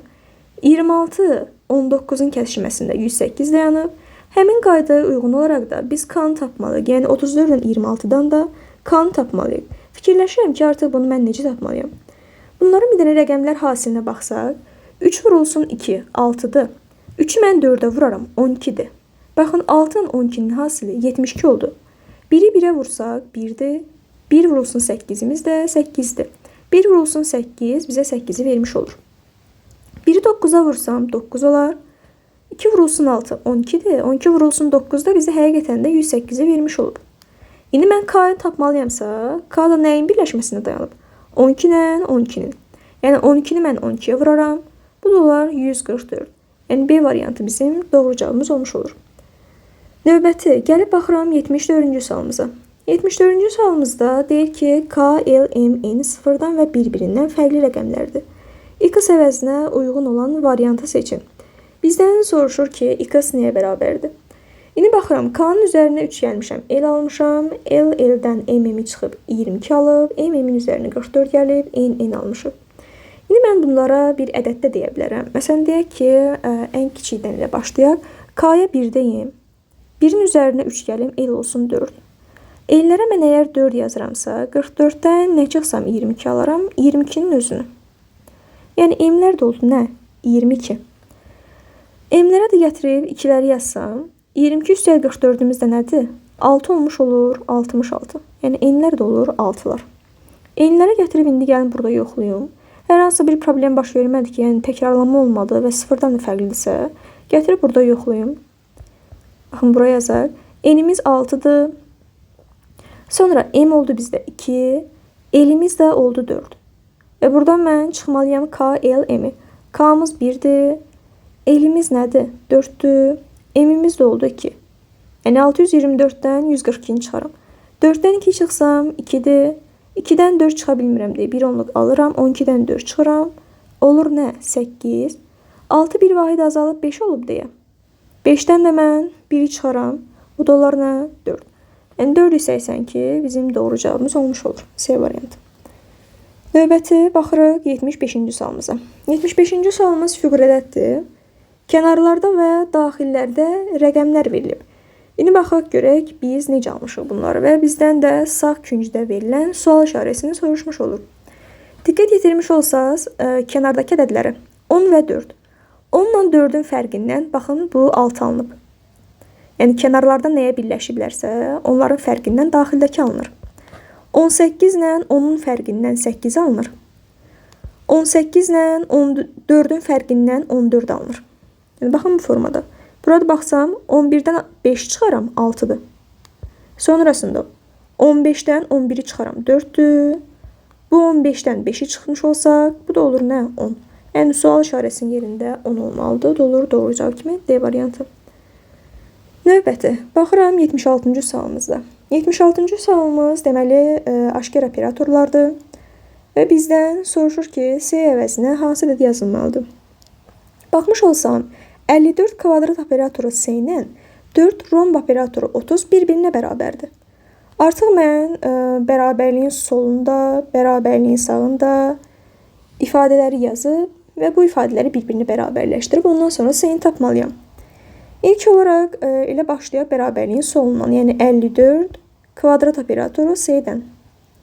Mən bunu tapmalıyam. Kvadrat operatoru buradadır, yəni ki bu ifadə mən yerinə yazmalıyam. İndi gətirək yazaq. 3A-mız operatorun sol tərəfinə baxıram 3A-dır. Operatorun sol tərəfinə baxıram 54-dür. Yəni 3A-mız bizdə 54-ə bərabərdir. Artıq mən buradan A-nı tapa bilərəm də. 54-ü 3-ə bölmüş olsam olacaq 18. Yəni A oldu 18. Bərabərliyin sağ tərəfi B-dir. Bərabərliyin sağ tərəfi C-dir. Yəni mən B-nin əvəzinə C yazmalıyam. Harada B görsəm onun əvəzinə C yazacağam. Gətirib yazsam. Nədir? A-nın üzərinə gəl. A-nın qiyməti nədir? 18-dir. Üzərinə gəlirəm B bölünsün 2-ni. Yəni B-nin qiyməti nədir bizdə? C-dir. C-ni 2-yə bölərək gələcəm. Yəni mən bərabərliyin sol tərəfini aldım ki nədir? 18 üstə gəl. C bölünsün 2. İndi mən tapmalıyam bərabərliyin sağ tərəfini. Yəni 4 romb operatoru 30-u tapmalıyam. İndi romb operatorunun ifadəsinə baxım. Sol tərəfinə baxıram 2A-dır, sol tərəfinə baxıram 4-dür. Yəni 2A-mız nəyə bərabərdir? 4-ə bərabərdir. A da bərabər olmuş olur burada nəyə? 2-yə. A-nın yerinə 2 yazacağam. Operatorun sağ tərəfinə baxıram 5B-dir. Operatorun sağ tərəfinə baxıram 30-dur. Yəni 5B-miz də bərabər olmuş olur 30-a. B-miz də bərabər olmuş olur buradan nəyə? 30-u 5-ə bölsəm 6-ya. B-miz də 6 olur. Artıq A-nı B-ni tapdıqdan sonra gətirib burada yerinə yaza bilərəm. A-nın kvadratı deyil, yəni 2-nin kvadratının üzərinə gəlməliyəm mən 3 vurulsun B-nin qiyməti, yəni 3 vurulsun 6-nı. Bu da olacaq neçə? 4-ün üzərinə 18 gələrəm, olar 22. Yəni bərabərliyin sağ tərəfində mən 22 tapmış oldum. Artıq bu tənliyi mən həll etməliyəm. Tənliyi həll etsəm, C üstə gəl 2-ni solda saxlayaram, 18-i sağ tərəfə atarım. Yəni 22-dən çıxmalıyam 18-i. Olacaq 4. Artıq mən də buradan C-ni tapsam, çarpaq şəkildə vursaq, 2 vurulsun 4 olacaq 8. Yəni doğru cavabımız olur C variantı. Növbəti baxıram 77-ci sualımıza. Arıcıllıqdır. Deməli 1, 3, 8, 19, 42. İndi baxmış olsaq necə alarıq? Sonlardan başlayıram mən 19 ilə 42-yə baxıram. 19-u mən necə 42-yə çatdıra bilərəm? Da demirəm ki, üzərinə gəlmişəm 23-ü. 19-u deyirəm ki, vuraram 2-yə, olar 38, yəni 42-yə yaxın bir ədəd. Və üzərinə 4-ü gəlmiş olsam, olacaq nə? 42. 8-i vuraram 2-yə, 16-dır və üzərinə də 3-ü gəlmiş olsam, olar 19. 3-ü mən 2-yə vursam, 6-dır və üzərinə 2 gəlsəm, olur 8. 1-i mən 2-yə vuraram, 2-dir və üzərinə də 1 gələrəm, olar 3. Baxın, hər birini 2-yə vurmuşam. Və üzərinə gələndə isə bir dəfə 1, 2, 3, 4 bu formada gəlmişəm. Yəni artan sıranın. İndi 42-ni də mən vuracam 2-yə. Və üzərinə nə gəlməliyəm? Bir dəfə 1, 2, 3, 4 gəlmişəmsə, növbətidə artıq 5 gəlməliyəm. 42-ni mən 2-yə vuraram 84-dür. Üzərinə də 5-i gəlmiş olsam, o da olacaq 89. Yəni doğru cavabımız olur B variantı. Növbəti baxıram 78-ci sualımıza. 78-ci sualımızda deyir ki, Kəmal, Səlim, Ramin, Bəhram və Kənanın öz stolları var. Və və onların stollarının üzərində nələr varsa onları yazıb. Deməli, Kamaldır, Səlimdir, sonra Ramindir, Bəhramdır və Kənan. Aha. Bunların stollarının üzərində nələr var? Ne deyir ki, yalnız Kamal deyir, Kənanın stolları üzərində kompüter var. Kamaldadır kompüter. Sonrasında Kənandadır. Sonrasında baxıram. Digərlərində isə ancaq kitablar var. Digərlərini də yalnızca kitabları mən yazıram. Aha. Sonrasında deyir ki, Ramin və Kamalda həm təlimat, həm də yaddaş kitabçası var. Raminlə Kamala həm təlimat, həm də yaddaş kitabçasını yazıram. Ramin, bir də Kamal. Təlimat, bir də yaddaş kitabçasını. Sonra deyir ki, qalanlarında isə ancaq yaddaş kitabçası var. Yəni digərlərində də demək ki, yaddaş kitabçası var imiş. Və sonrasında bizə deyir ki, Kamal və Bəhramın stolları taxtadandır. Kamalda və Bəhramda taxtadandır. Qalanları isə deyir, taxtadan deyil. Kimin kompüteri taxta stolunun üzərindədir? Aha, demək taxta stolları olan Bəhramla Kamal idi. Və baxıram, Bəhramda kompüter yoxdur. Ona görə də sadəcə Kamaldadır. Taxta stol və üzərində də kompüteri olan yalnız Kamal olacaq. Yəni, Y variantı bizim doğru cavabımız olur. Sonrasında deməli, baxıram 79-cu sualımıza. Deyir ki, bütün ailə üzvlərindən ibarət 2 ailədən birincisində 4 oğlan və hər bir oğlanın 2 dənə bacısı var. Digər ailədə isə qadınların sayı kişilərin sayından 2 vahid çoxdur. Əgər hər iki ailədə bütün şəxslərin sayının 20 olduğunu bilərək, ikinci ailədəki qızların sayını tapın. Bütün ailə üzvlərindən ibarət deyirsə, yəni burada biz ana, atanı nəzərə almalıyıq. İndi bizə deyir ki, birinci ailədəki 4 oğlanın hər birinin 2 dənə bacısı var. Deyir ki, oğlanlar O1, O2, O3, O4-dürsə, 2 dənə də bacıları varsa, sadəcə bunların B1, B2 bacıları var. Yəni, çünki 2 dənə bacı həm birinci olanın bacısıdır, həm ikinci olanın bacısıdır, həm də üçüncü olan, həm də dördüncü olanın bacısıdır. Yəni, hər birinə ayrı-ayrılıqda 2 bacı yazmamıza ehtiyac yoxdur ki, 2 dənə bacıları varsa, bu hamısının bacısıdır. Yəni, ümumilikdə burada 6 dənə uşaq var birinci ailədə. Ana atanı nəzərə almış olsaq, yəni 2 nəfər olacaq, 8 nəfər. Birinci ailədə 8 nəfər adam varsa, ikinci ailədə də nə qədər adam olmuş olacaq? Ümumi bu 2 ailənin cəmi 20 nəfərdir. Yəni 20 nəfərdən artıq mən birinci ailənin sayını, yəni 8 çıxmış olsam, biləcəm ki, ikinci ailədə 12 nəfər adam var imiş. İndi deyir ki, bizə digər ailədə isə qadınların sayı kişilərin sayından 2 vahid çoxdur. Deməli, kişilərdir, bir də var qadınlar. Qadınların sayı kişilərdən 2 vahid çoxdursa, kişilərin sayı x olarsa, qadınların sayı olacaq x üstəyər 2. Və bunların da ümumi cəmi 12-dir. Yəni, x-in üzərinə x üstəyər 2-ni gəlmiş olsam, mənə 12-ni vermiş olur. Yəni, 2x bərabərdir. Müsbət 2-ni sağ tərəfə atanda mənfi 2 olur, minus 2 olur. 12-dən 2 çıxaram 10-dur. X də bərabər olmuş olur nəyə? 5-ə. Düzdür? Yəni, kişilərin sayı 5 nəfərdir. Qadınların da sayı nə qədər olur? 7. Və bizdən qızların sayını soruşur. Yəni, bacıların sayını soruşursa, bir nəfər qadın ananı sayırıq biz burada. Yəni, bir nəfər anadır, qalan 6 nəfər də qızların sayıdır. O da olacaq doğru cavab kimi Y variantı. 80-ci sualımızda deyir ki, hər bir portağal düzbucaqlı şəklindədir. Yəni, bütün portağallar hamısı düzbucaqlı şəklindədir portağallar. Və bizə nə deyir? Bəzi portağallar yaşıl rəngdədir. Yəni, bəziləri yaşıldır, yaşıl. Bəzilərin rəngi də yaşıl deyildi. Yəni, yaşıldan fərqli rəngdir, yaşıl olmayan. Olmasın. İndi bizə deyir ki, hansı fikir mütləq doğrudur? A variantında deyir ki, yaşıl olmayan portağallar da düzbucaqlı şəklindədir. Yəni, bu düzdür. Çünki bütün portağallar yaşıl rəngdədirsə, həm yaşıl olanlar, həm də yaşıl olmayanlar da düzbucaqlı şəklində olacaqlar. A variantı ilə bizim doğru cavabımız olur.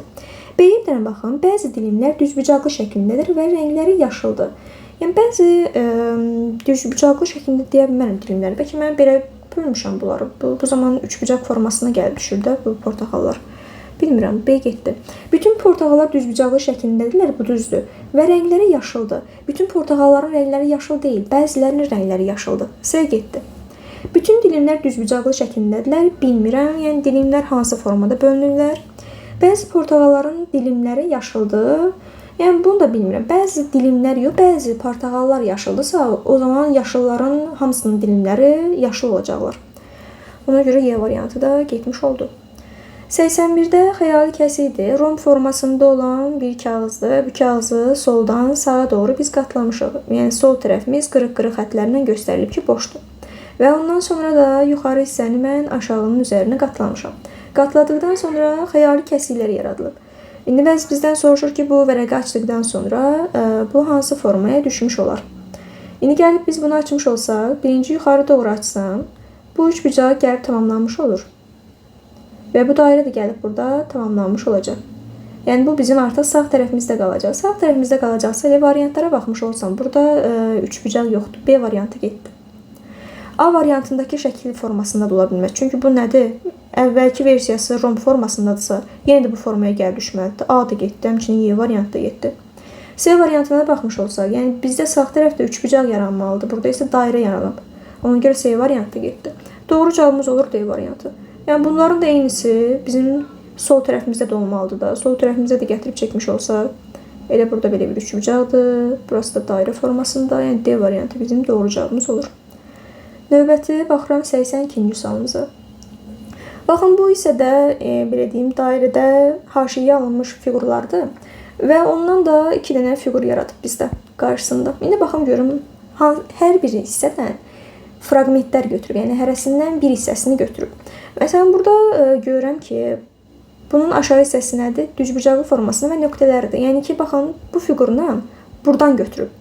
İndi mən də gəlib bunu tapmış olsam, eyni yerlərə baxacam. Yəni, baxın, bunun aşağısına baxıram. Və nə hansı formadadır? Düzbucaqlı, qara düzbucaqlı formasındadır. Qara düzbucaqlı formasındadırsa, bizim də birinci fiqurumuzun aşağı hissəsi qara düzbucaqlı olacaq. Bəs yuxarısını hardan götürüb? Yuxarısını isə, yəni trapesiyadır, qara trapesiyadırsa, bunu da baxın buradan götürüb. Sol tərəfdəki şəkildən. Mən də sol tərəfdəki şəkildən yuxarını götürəcəm. Yəni olacaq ağ formada, göbələk formasındadır. Sonra ikincinin yuxarısına və aşağısına baxım. Yuxarısı nədir? Ağ trapesiyadır. Bunu da hardan götürüb? Baxın buradan. Bu şəkildən götürübsə, mən də bu şəkildən götürməliyəm. Eyni hissədən. Yəni trapesiyadır və nöqtələrdir içində. Bir də aşağı hissəsini baxın görüm. Aşağısını hardan götürüb? Qara düzbucaqlıdırsa, qara düzbucaqlına baxın buradan götürüb. Qara düzbucaqlı buradan götürübsə, mən də oradan götürərəm o hissələrdən. Birincilə, yəni üçüncü fiqurdan. Bu da ağ kvadrat olmuş olur. Variantlara baxmış olsam, o da bizə verir doğru cavab kimi C variantını. Sonrasında növbəti baxıram 83-cü sualımıza. Deyir ki, A, B, C, D, Y, F şəkildə göstərildiyi kimi ox istiqamətində hərəkət edən və ən çox 4 sərnişin götürə bilən avtomobilə miniblər. Avtomobilə deyir, başqa minən şəxs olmamışdır. Bu şəxslərin avtomobilə minib elmələri haqqında aşağıdakılar məlumdur. İlk minən D olmuşdu. O deyir, P dayanacağında tək minib və B ilə birlikdə inmişdir. Baxın, daxildə minənləri yazıram. Baxın, D şəxsi P-də minib. Və B ilə də birlikdə inəcək. Yəni, mən bu D-ni P ilə birlikdə yazacağım enmə hissəsində. Daha doğrusu B ilə birlikdə. D ilə B-ni birlikdə yazacağım. P dayanacaqdır. Sonra deyir ki, Y və F K dayanacağında miniblər. Aha, Y ilə F deməli K dayanacağında miniblər. Və bir dayanacaq fərqi ilə enmişdilər. Hələ ki, bilmirəm ki, harada iniblər. B deyir, S dayanacağında minib. B, S dayanacağında minib. Sonra nə deyir? A və C-nin mindikləri dayanacaqda 2 nəfər inmişdi. Anası hələ ki minləyiblər. Bilmirəm ki, harada minəcəklər. Baxın, D-dir, Y-ni, F-i, B-ni götürəndən sonra artıq bu maşın dolur. 4 nəfərlik maşın daxil. 4 nəfər doldu. Sonra gəlirlər məsələn U-ya. U-da gəlib bizdə deyir ki, A-la C-nin mindikləri dayanacaqda 2 nəfər enmişdi. 2 nəfər də enirsə bizdə onlar kim ola bilərlər? Məsələn, deyirəm ki, A-la C elə burada minsinlər maşına. A-la C. D ilə B də burada düşsünlər. Və bir də bizə demişdi ki, Y ilə F bir-birinin ardınca düşüblər. Bir-birinin ardınca düşüblərsə, onlar da deyə bilərəm ki, məsələn, biri R-də düşsün, biri düşsün harda? Biri Y-də düşsün, biri də düşsün harda? P-də. Və yaxud da tərsində yerini dəyişə bilər. F burada ola bilər, Y də ki, burada ola bilərlər. Da məsələn, Y-nin F-i gətirib mən U-ya yaza bilmərəm. Çünki sənə deyir axı, A, S-in mindikləri dayanacaqda yalnız 2 nəfər enmişdi. Yəni, mən burada artıq D ilə B-ni düşürtmüşəmsə, Y-nin F-i daha burada düşürdə bilmərəm. Yəni, bu formada. İndi biz bunlara əsasən doğru cavabı tapmalıyıq ki, hansıdır? Baxıram, deyir, hansı mütləq doğrudur? A variantına deyir ki, A R dayanacağında minmişdir. A deməli, R dayanacağında minə bilərmi? Yox. A bizdə U dayanacağında minib. Ona görə A variantı getdi. B-yə baxıram, C U dayanacağında minmişdi. Bu düzdür, düz ola bilər. C U dayanacağında minib. B variantı ilə düzgün cavabımız olur. C-yə baxsam, deyir ki, D R dayanacağında enmişdi. D R dayanacağında enibmi? Xeyr. D U dayanacağında enib. Bu da getdi. D-də deyir, Y S dayanacağında enmişdi. Y S dayanacağında xeyr inməyib. Y ola bilər R-də və yaxud da P dayanacağında düşmüş olsun. F P dayanacağında enmişdi. F də həmçinin P-də və yaxud da R-də dayana bilər, düşə bilər. Yəni, onu bilmirəm dəqiq. R-də də ola bilər, P-də də ola bilər. Bunun haqqında da dəqiq məlumat yoxdur deyə bunu da götürə bilmirəm. Amma B variantı bizim doğru cavabımız olacaq. Sonrasında 84-cü sualımıza baxmış olsam, deyir ki, yenə də analogiyadır. Üzüm meyvədir. Arial da nəyin növüdür? Arial da nədir? Şriftdir, düzdür. O da olacaq doğru cavab kimi C variantı. Sonrasında gəlib baxıram artıq 85-87-ci suallarımıza. 85-87-ni yazmaq üçün özümüzə bir dənə yer ayıraq. Deməli, mətni oxuyub 85-87 sayılı sualları buna əsasən cavablandıracağıq. Baxıram, deyir ki, kinoteatrda həftənin bazar ertəsi, çərşənbə axşamı və çərşənbə günləri komediya və dram janrlarında olan ABCD, Y, F, G filmləri göstərilmişdir. Deməli, yazıram bir tərəfdən filmlərimizin adlarını A, B, C, D, Y, F və G. Və bir tərəfdən də günləri və janrları yazmış olacağım. Bir tərəfə yazıram janrlar, bir tərəfə də yazıram günləri. Aha. Burada yazdıq günlər. İndi baxıram. Deyir ki, bizə hər film yalnız bir dəfə göstərilmişdir. Filmlərin 4-ü komediya janrındadır. Filmlərin əgər 4-ü komediya janrındadırsa, bizim də 7 dənə filmimiz vardır. Demək ki, 3-ü də nədir? Dram janrındadır. 3-ü də dramdır. Çərşənbə axşamı yalnız bir film göstərilmişdir. Yəni, çərşənbə axşamı sadəcə bir dənə film yazacağıq. Yazıram bir tərəfdə. Çərşənbə axşamı sadəcə bir film göstərilib. Bazar ertəsi göstərilən filmlərin sayı çərşənbə günü göstərilən filmlərin sayından çox olmuşdur.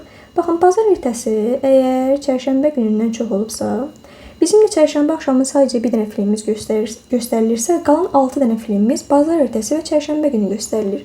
6 sayısını mən necə düzə bilərəm ki, bazar ertəsi, yəni biri digərindən böyük olsun. Ya deyərəm ki, 5 dənəsi bazar ertəsi göstərilib, çərşənbə günü bir dənəsi. Ya deyə bilərəm ki, bazar ertəsi 4 dənəsi göstərilir, çərşənbə günü 2 dənəsi. Yəni, da başqa mən bunu 3-3 formasında düzə bilmərəm, çünki bərabərlik olacaq. Və yaxud da 2-ni bura, 4-ü bura yaza bilmərəm. Bu zamanda böyükdür işarəsi ödənməyəcək. Ona görə bu formada saxlayırıq.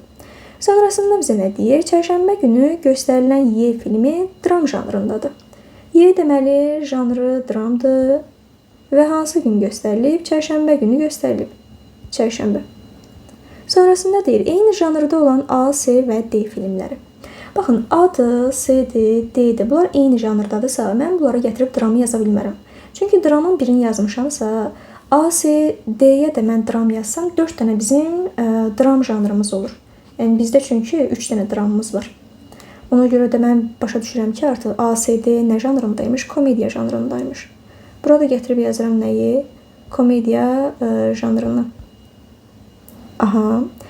Və deyir, fərqli günlərdə göstərilir. Fərqli günlərdədirsə, biri bazar ertəsidir, biri çərşənbə axşamı günlərindədir.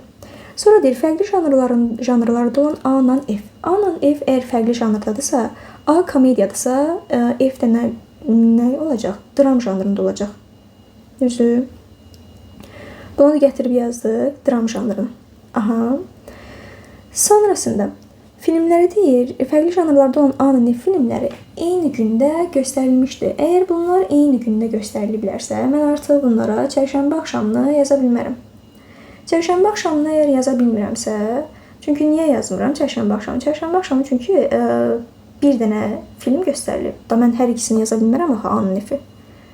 Sonrasında başqa nə yaza bilmərəm mən bura? Həmçinin çərşənbə günündə yaza bilmərəm. Çünki çərşənbə gününə A-nın F-i də mən gətirib yazsam. A-nın F-i də çərşənbə günü yazsam, bizim 3 dənə filmimiz olur çərşənbə günü. Bazar ertəsi də 3-3 olacaq. Yəni 3-3 bunlar bərabərlik təşkil edirlər. Amma əslində bazar ertəsi bizdə daha çox olmalıdır. Ona görə də mən məcbur A-nın F-ə hər ikisinə nə yazıram? Bazar ertəsini yazmış olurum. Bazar ertəsini. Burada da demişdik axı, baxın A-S-D fərqli günlərdədirsə, A bazar ertəsidirsə, S ilə D nə qaldı? Birinə çərşənbə, birinə də çərşənbə axşamı qalır. Birinə çərşənbə, birinə də qalır çərşənbə axşamı. Yəni çərşənbə axşamı da artıq çıxdı getdi. Yəni ya S-dir, ya D-dir. Çərşənbə günü də 2 dənə bizim belə deyim filmimiz oldusa, yerdə qalan B ilə J-yə də mən gəlib bazar ertəsini yazmalıyım. Da digərlərini çərşənbə yaza bilmərəm axı, çünki 2 dənə çərşənbəmiz varsa kifayət edir. Yerdə qalanda 4 dənəsi də bazar ertəsi olmalıdır. Bazar ertəsinin də birini B-yə, birini də J-yə yazaram. Amma janrlarına B ilə J-də qaldı. Bilmirəm ki, hansı dramdır, hansı komediyadır. Yəni bunları təyin edə bilmirəm. Təyin edə bilmirəmsə, qalsınlar artıq onlar. Gəlib baxıram suallarımıza. Aşağıdakı mühakimələrdən hansı mütləq doğrudur? Mütləq doğrunu məndən soruşur. Adı deyir ki, bazar ertəsi göstərilən D filmi dram janrındadır. D filmi komediya janrındadır birincisi. İkincisi də bazar ertəsi günü deyil. Bu səhvdir. Getdi. B-də deyir çərşənbə axşamı göstərilən S filmi. S filmi çərşənbə axşamı ola da bilər, olmaya da bilər. Bir də deyir dram janrındadır. Bu da səhvdir. Bu da getdi. C-də deyir çərşənbə günü göstərilən J filmi komediya janrındadır. Bunu da bilmirəm. Həm də bazar ertəsi günüdür. Bu da getdi. D-də deyir bazar ertəsi göstərilən F filmi. F filmi bazar ertəsidir. Aha. Dram janrındadır. Bu da düzdür. D variantı bizim mütləq doğrumuz olur. Y-də deyir çərşənbə günü göstərilən B filmi. B filmi çərşənbə günü deyil, bazar ertəsi də getdi. Aşağıda verilmiş filmlərdən hansılar eyni gündə göstərilmişdir? Eyni gündə göstərilən, məsələn, bazar ertəsinə baxa bilərik. A-dır, B-dir, F-dir, J-dir, bunlardır. Variantlara baxsam, B ilə S. B ilə S eyni gündədirmi? Yox. Biri bazar ertəsidir, biri çərşənbə və yaxud da çərşənbə axşamı ola bilər. Getdi. B-də B ilə Y. B bazar ertəsidir, Y-miz isə çərşənbə günüdür. Bu da fərqli günlərdir. S-yə baxsam, S ilə F. Biri çərşənbə və yaxud da çərşənbə axşamıdır, biri də bazar ertəsidir. Bu da fərqli günlərdir. Bu da getdi. D-də S ilə J. S çərşənbə axşamı və yaxud da çərşənbə günüdür. Bu da bazar ertəsidir. Bu da getdi. Y-yə baxsam, B ilə J. Bu düzdür. B-də bazar ertəsi günüdür. Həmçinin J də bazar ertəsi gündür. Doğru cavab Y olur. 87-ci sualda S ilə J filmləri eyni janrda olarsa, aşağıdakılardan hansı doğrudur? S komediyadırsa, J də deməli komediya olacaq. Amma bu sualın özünə aiddir. Yəni ki, dəqiq məlumat deyil. Sadəcə sualın özünə uyğun olaraq. İndi B-yə nə qalmış olur? 4 dənə bizdə artıq komediya varsa, B-yə də mən dram yazacağam. Aha. Deyir, aşağıdakılardan hansı doğru olar? B və F filmləri eyni janrdadır. B ilə F-ə bir dənə baxın. Dram. Elə A variantı bizim doğru cavabımız olur. Bir dənə B variantına baxın. A ilə J fərqli janrdadır. A ilə J fərqli janrdadırmı? Xeyr, eyni janrdadır. B variantı düz deyil. C variantına baxsaq, B ilə J filmləri eyni janrdadır deyir. B ilə J. Xeyr, bunlar fərqli janrdadır. Bunlar da C-də getdi. D variantına baxsam, C ilə Y eyni janrdadır deyir. C komediyadır. Y dramdır. Bunlar da fərqli janrdır. Bu da getdi. Y ilə F filmləri fərqli janrdadır. Y dramdır. F də dramdır. Fərqli deyil, eynidir. Y variantda səhv olmuş olur. Bu da getdi. Gəlib baxıram 80-90-cı suallarımıza. Yenə də mətnə əsasən 88 və 90-cı suallarımızı biz yazmalıyıq. İndi baxmış olsaq nəyə? Baxıram, deyir ki, gün ərzində mağazadan 106 nəfər kitab alıb. 106 nəfər kitab, dəftər və qələm aldı. Aha. İndi baxıram, kitabdır, dəftərdir və qələmdir. Bunları da baxın çoxluqlar formasında çəkəcəm mən. Kitabdır, sonrasında biri dəftər alıb, biri isə nə alıb? Qələm alıb. Aha. Baxın, bu kənarlar göstərilənlər yalnızlardır. Məsələn, yalnız qələm alanları bura yazırıq. Yalnız kitab alanları bura yazırıq. Yalnız dəftər alanları bura yazırıq. Üçünü də alanları bax bura yazacağıq. İkisini alanları, məsələn, kitabla qələm alanları bu hissəyə yazıram. Kitab, dəftər alanları bu hissəyə, dəftər, qələm alanları isə bax bura yazacağam. İndi baxıram nəyə? Cümlələri oxusam, yalnız kitab alanların sayı yalnız dəftər alanlardan 2 dəfə çoxdur. Yalnız kitab alanların sayı, baxın bunu deyil, yalnız dəftər alanlardan 2 dəfə çoxdur. Aha. Amma heç nə elə ki, yaza bilmirəm. 12 nəfər yalnız qələm alıb. 12 nəfər yalnız qələm alıbsa, yəni bu hissəni deyir ki, 12 nəfəri qələm aldı. Aha. Yalnız kitab və dəftər alanların sayı hər üç maldan alanların sayına bərabərdir. Yəni, yalnız kitabla dəftər alanların sayı hər üç maldan alanların sayına bərabər olacaq. Aha. Sonra deyir ki, 44 nəfər kitab almayıb. Yəni, 44 nəfər bu hissə 44 nəfər olmayacaq. Yəni, 44 nəfər sadəcə bunlara aid olmuş olur. Yalnız dəftər, dəftər qələm və yalnız qələm alanlara aid olacaq. Sonra yalnız dəftər və qələm alanların sayı, yalnız qələm alanların sayından 2 vahid çoxdur. Bunu da saxlayaq. Sonra nə deyir bizə? 10 nəfər yalnız kitab və qələm alıb. Kitab və qələm alanların sayı, yəni 10 nəfərdir. Kitabla qələmin biz ortağına gətirib bura nə yazmalıyıq? 10 yazmalıyıq. Gətirdim, bura yazdım. Bax, bu hissəni də biz gətirib yazmış olduq.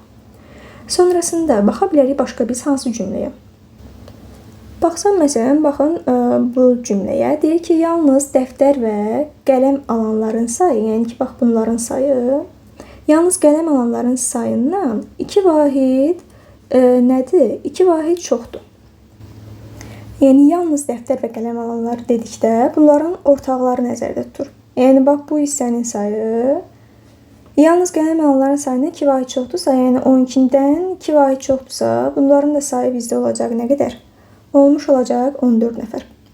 Sonrasında deməli bu cümləni də yazdıq. Baxa bilərik başqa nəyə? 44 nəfər də kitab almayıb deyirsə, yəni baxın bu hissə elə bir yazmalıyıq ki, yəni 44 nəfərimiz kitab almasa, yəni bunun daxil olmadığı hissələr, yəni buraya yaza bilmədiyimiz, amma dəftər alanlara yaza bilərik. Onlar kitab almayıblar ki. Yəni 44 nəfərin kitab alması demək bu deməkdir ki, yəni yalnız qələm alanların sayı, yalnız dəftərlə qələm alanların sayı və bir də yalnız dəftər alanların sayı 44-ə bərabər olsun. 12 ilə 14-ün cəmi 26-dır.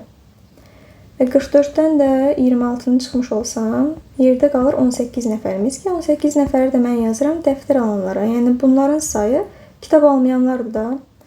Və sonrasında bizə demişdi ki, yalnız kitab alanların sayı, yalnız dəftər alanların sayından 2 dəfə çoxdur. Yalnız kitab alanların sayı, yalnız dəftər alanların sayından 2 dəfə çox olarsa, kitab alanların sayı da olacaq bizdə 36 nəfər. Yəni, yalnız kitab alanların sayı da olacaq 36 nəfər.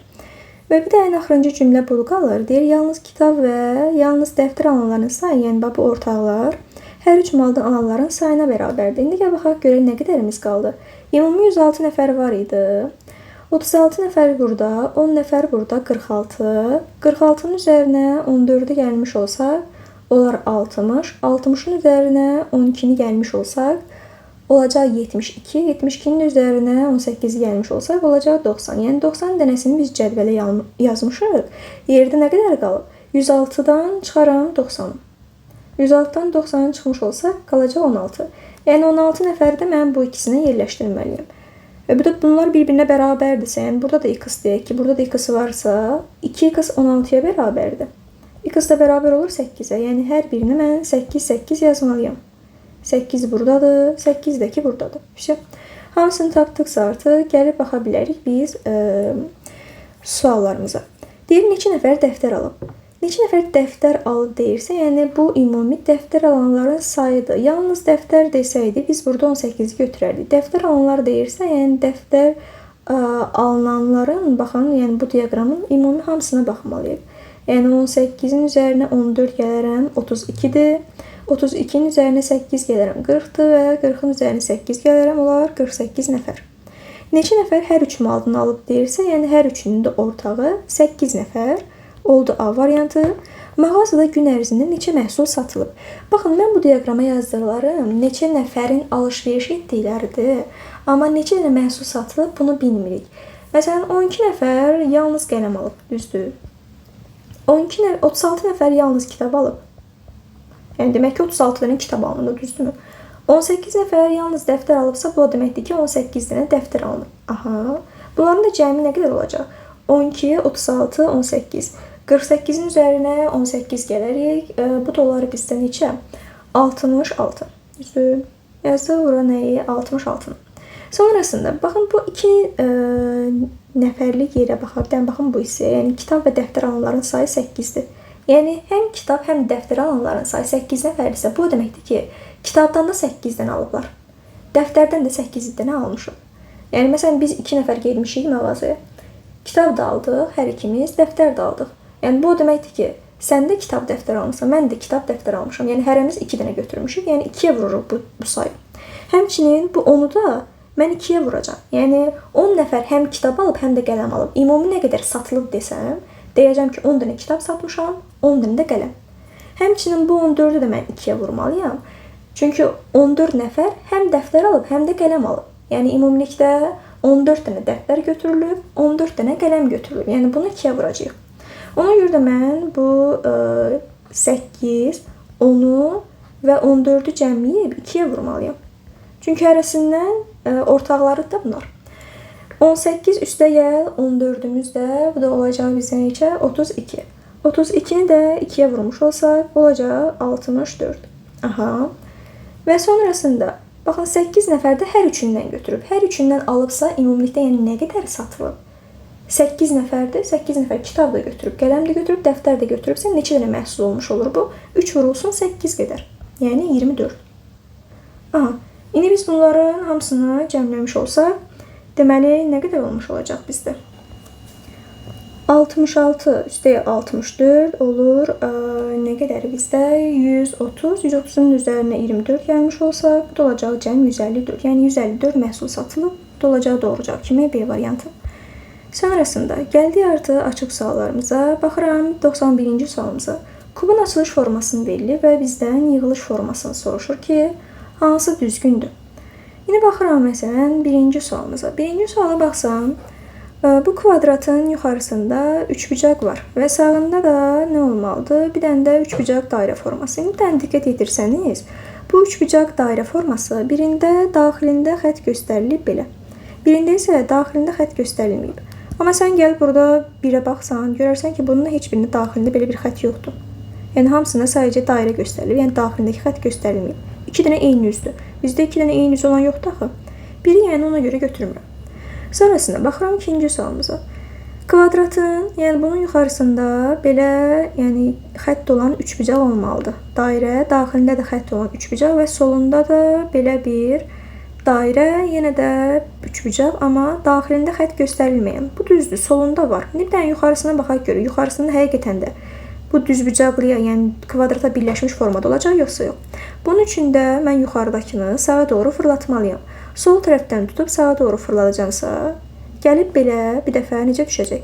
Soldan tutub sağa doğru fırladıramsa, gəlib bir dəfə belə düşür.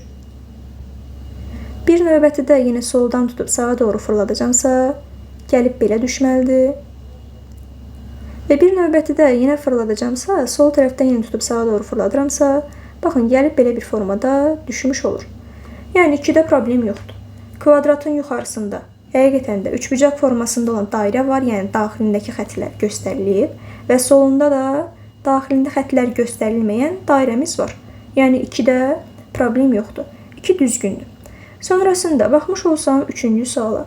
3-cü sualda baxın, rombun yuxarısında belə bir kvadrat var, amma necə kvadrat? 3 dənə xətt olan. Yəni 4 dənə xətt olan buradadır, amma bizdə 3 dənə xətt olan lazımdır. Çünki burada xətt yoxdur. Yəni bu üz göstərilib. Yuxarısındadır və sağında da nə var onun? 4 dənə xətti olan belə deyim üz. Yəni ki, bu üzü mən gətirib atmalıyam əvvələ. Paralel köçürmə nəticəsində bu üzü mən gətirib əvvələ ata bilərəm. Amma bir dənə baxım görüm. Düzgündürmü, yoxsa yox? Gətirdik, atdıq. Yine baxmış olsaq, məsələn, lap orientasiyadan yoxlasam, bu rombudan gedirəm 3 dənə xətt olan üzə, sonra 4 dənə xətt olan üzə. Saat əqrəbinin istiqaməti.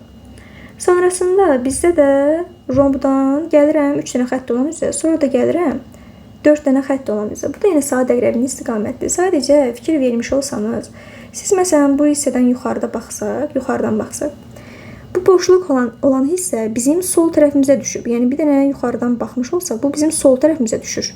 Sol tərəfimizə. Amma üçüncüdə isə boşluq olan hissə bizim sağ tərəfimizdə dayanıb. Yəni yuxarıdakı üz düzgün verilməyib. Ona görə 3 getdi. 4-ə baxmış olsam, rombun yuxarısında daxilində xətt olan dairə verilib. Bu düzdür. Daxilində xətt olan dairə var. Və sonra sağında nə olmalıdır bəs? Sağında da dairə, bir də belə düz xətt olan üzümüz. Bu da düzgündür. Burada da problem yoxdur. Yəni sağında dairədir xətlərlə, yuxarısında isə üçbucaq formasında olan dairə. 4 də düzdür, problem yoxdur. Sonrasında gəlib baxmış olsam 5-ə.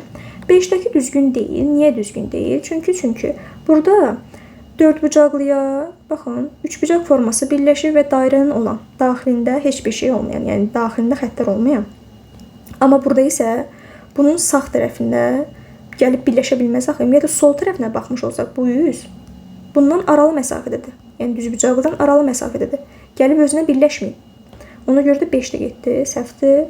6-ya gəlib baxmış olsam 6-da da. Baxıram rombun sağ tərəfində dairədir, xəttlərlə olan. Sağ tərəfində var, düzdür. Amma yuxarı hissəsindəki bu üçbucaq onu düzgün birləşməyib. Baxın burada birbaşa birləşib. Üçbucaq rombu. Amma burada isə sol tərəfdə dayanıb bu üçbucaq. Yəni bu sol tərəfdə olmalıydı, bu hissədə olmalıydı.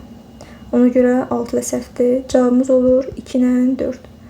Sonrasında gəlib baxıram 92-ci sualımıza. Deyir ki, 400 yerlik kvadrat şəkilli zalda sıraların sayını nə qədər azaldıblar ki, yerlər 40% azalıb. Kvadrat şəkilli zaldırsa və 400 dənə yer varsa, artıq başa düşürəm ki, 20 uzunluğuna, eninə yerlərimiz var imiş. Bu deməli ki, ümumilikdə 400 dənə yer olub. Və deyir, yerlər 40% azalıb. Görüm, yerlər 40% azalandan sonra nə qədər qalır? 400-ün bir dənə 40%-ni tapaq. 40%-ni tapanda mən bunu 40-a vurub 100-ə bölməliyim. İndi bölmüş olsam, sıfırlar getdi. 4-ü də 40-a vursam 160. Yəni 160 dənə yer azalıb. 400-dən 160-a çıxmış olsam, olacaq nə qədər? 240. Düzdür? 240 deməli gedib. İndi bizdə 240 dənə yerimiz qalıb və 160 dənə azaldılıb. İndi bizə deyir, neçə sıra azaltmalıdır? 160 dənə oturacaqdır, düzdür. Amma sırada nə qədər oturacağı var? 20, düzdür. İndi 160 dənə oturacaqdırsa, sıra olaraq bunu tapmalıyamsa, 160-ı mən bölürəm 20-yə. Deyərəm ki, 8 dənə sıra azaldılıb ki. Hər sırada 20-20 gedib və 160 dənə oturacaq azalıb, yerdə qalıb 240 dənə. Yəni cavabımız olacaq 8. 93-cü sualda. Böyük dişli çarxın 100 tam dövründə ən kiçik dişli çarx neçə tam dövr edə bilər? Ən böyük dişli çarx, baxın budur. 17 dənə dişi var. Burada da göstərilir. Ən kiçik dişli çarx da 4-dür. Yəni bizə deyir ki, böyük dişli çarx nə qədər 100 dənə deyir tam dövründə ən kiçik dişli çarx neçə tam dövr edər? Biz bunu tapmalıyıq. İndi bir dənə baxarıq. Məsələn, bunun diametri daha böyükdür. Yəni bu dövr eləyənə qədər bu məsələn 8 dişli çarx olan daha çox dövr eləyəcək. Məsələn, bunu deyək ki, bax bu hissəsi. Bu yenidən bura qaydana qədər 17 dənə çarx getmiş olur. Və bu fırlandıqca bu da fırlanır da, düzdür? Bunda da 17 dənə çarx getmiş olacaq. 8, 8, 16, hətta bir dənəsi də fırlanır, gəlir bura düşməlidir. Yəni 17 dənə çarx getməlidir bir dövrdə. Yəni belə deyim, bu sadəcə bir dövr edənə qədər bu 8 2 dəfə dövr edir. Həmçinin bir dənəsi də keçir bu tərəfə. Yəni gəlir burada dayanırlar hansı. Həmçinin 5 daha çox dövr eləyəcək. Həmçinin 4 daha çox dövr edir. Yəni hansının diametri daha azdırsa, o daha çox tam dövr etmiş olur. Bunu da biz necə tapırıq? Dişlərin sayını dövrə vururuq. 17-ni mən vurmalıyam 100-ə. Aha. Və bir də bölməliyəm. Bizdən nə soruşursa, onun dişlərinin sayını. Yəni 4-ə bölməliyəm. 17-ni 100-ə vurmuş olsam, bizdə olacaq neçə? 17.100. 1700 daha doğrusu. 1700 də böləcəm mən nəyə? 4-ə. 1700 də 4-ə bölmüş olsam, bu da olacaq doğru cavab kimi 425. Yəni 425 dəfə dövr vurulmuş olur. Belə. Sonrasında gəlib baxıram 94-cü sualımıza. Deyir ki, ABC sıfırdan və bir-birindən fərqli rəqəmlərdir və bizdən soruşur ki, maksimum ABC ədədindən minimum CBA-nı çıxmış olsaq, hansı ədədi almış olarıq? Və bizə deyir ki, x ondan böyükdür, A-la B-ni cəmləmişəm, x almışam və x-dan da 1 çıxanda C-ni alıram. Yəni, belə deyim, biz bu ədədə x-a elə bir ədəd deməliyik ki, baxın, C ilə C-ni cəmləyəndə, yəni 2 dənə eyni ədədi cəmləyəndə biz cüt ədəd almalıyıq, cüt ədəd. Yəni, sən 2 dənə eyni ədədi cəmləyəndə heç vaxt tək ədəd ala bilmərsən. Məsələn, deyək ki, 5 ilə 5-i cəmləmsən nədir? 10-dur. da tək ədəd ala bilmirsən ki, düzdür? Yəni x-a da mən tək ədəd deməliyəm ki, x tək ədəd olmalıdır.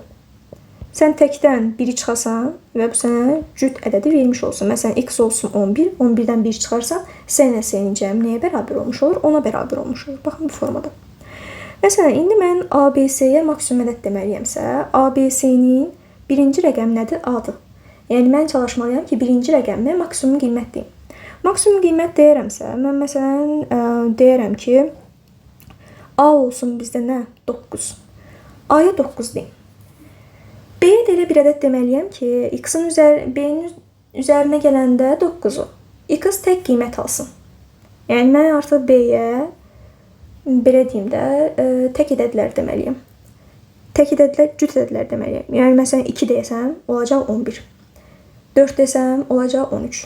6 desəm, olacaq 15. Nə bilim, 8 desəm, olacaq nə? 17. Yəni, bu ədədlər deməliyəm ki, X tək ədəd almış olsun. Yəni, tək ədəd olmuş olsun. İndi baxıram nəyə? B-yə deyə biləcəyim maksimum cüt ədədimiz nədir bizim? Məsələn, deyək ki, 8 deyirəm. B-yə 8 desəm, 9 deyə 8-imiz 17-dir. X-a 17 yazsam, 17-dən 1 çıxaram. Və burada 16 olmalı. Yəni, s ilə s-nin cəmi bizə 16-nı verməlidir. Amma sən s ilə s-nin cəmi 16 olması üçün gərək s-yə də 8 deyəsən. Yəni, bu zaman B ilə s eyni qiymət almış olur. Ona görə də sən B-yə 8 deyə bilmirsən. Ona görə də B-yə nə yazarsan? 8-dən aşağı cüt ədədimiz 6 olar. Gəlim yazım görüm problem baş verir, yoxsa yox. Aha, 9-un üzərinə 6 gəlsəm, neçədir? 15-dir. X əgər 15-dirsə, 15 çıxılsın 1-imiz, yəni s ilə s-nin cəmi 14 olmalıdır. S də deməli nə olar? 7 olur. Yəni, burada bir problem yoxdur. Təkrarlama baş vermədi. Maksimum ABC deyir, A-mız 9 oldu. B-imiz oldu 6, S-imiz də oldu 7. 967. İndi minimum S, B, A-nı tapmalıyam mən. Yəni, S-yə, B-yə, A-ya mən minimum qiymətlər deməliyəm. İndi nə deyəcəm? Yenə də X-ımız tək ədəd olmalıdır. Baxın, bu ədədimiz. İndi baxıram ki, mən bunlara nə ədədlər deyə bilərəm. Məsələn, deyək, S-yə bir ədəd. Məsələn, S-yə deyirəm ki, 5 olsun. 5. S-yə 5 desəm, 5 üstəgəl 5-imiz 10-dur. Aha, 10-dursa, baxın bu isə 10-dursa, X gərək 11 olsun ki, 11-dən sən 1-i çıxasan, 10 olsun da, düzdür? X 11-dir. İndi mən A-la B-yə qiymətlər deməliyəm. A-la B-yə nə qiymətlər deməliyəm? Çalışmalıyam ki, B-miz daha kiçik olsun. A-mız isə ondan böyük olsun, çünki B ikinci rəqəmdir. A isə üçüncü rəqəmdir. Əvvəlki ədədlərə çalışmalıyıq ki, kiçik ədədlərimizi yazmış olaq. Burada gətirib nə yazaram? Məsələn, ən kiçik ədəddə 1, 10 yaza bilmirəm. A-ya mən bir rəqəmli ədəd deməliyəm, 2 rəqəmli deyə bilmirəm. Ona görə də gətirib B-yə 2 yazın, A-ya 9 yazın. Problem baş verməz. 9 ilə 2-nin cəmi nədir? 11-dir və təkrarlanmayan ədəddir. Yəni, deməli, S-imiz oldu 5, B-imiz 2-dir, A-mız da 9-dur. 967-dən də 529-u biz çıxmalıyıq. 967-dən də 529-u çıxsan, bu da olacaq 438. Yəni, doğru cavabımız olur 438. Sonrasında, gəlib baxıram 95-ci sualımıza. Uyğunlaşdırmadır və baxın, bu hissədəki sağdakı sözləri düzəltməliyəm. 1, 2, 3 ilə uyğunlaşdıracağım. A variantındakı sözümüz İndoneziyadır. İndoneziya. B variantı prizmadır. Aha. C variantı silindirdir. D variantı teleskopdur. Y variantı isə Almaniyadır. İndi bu sözlərə uyğun yazacağım.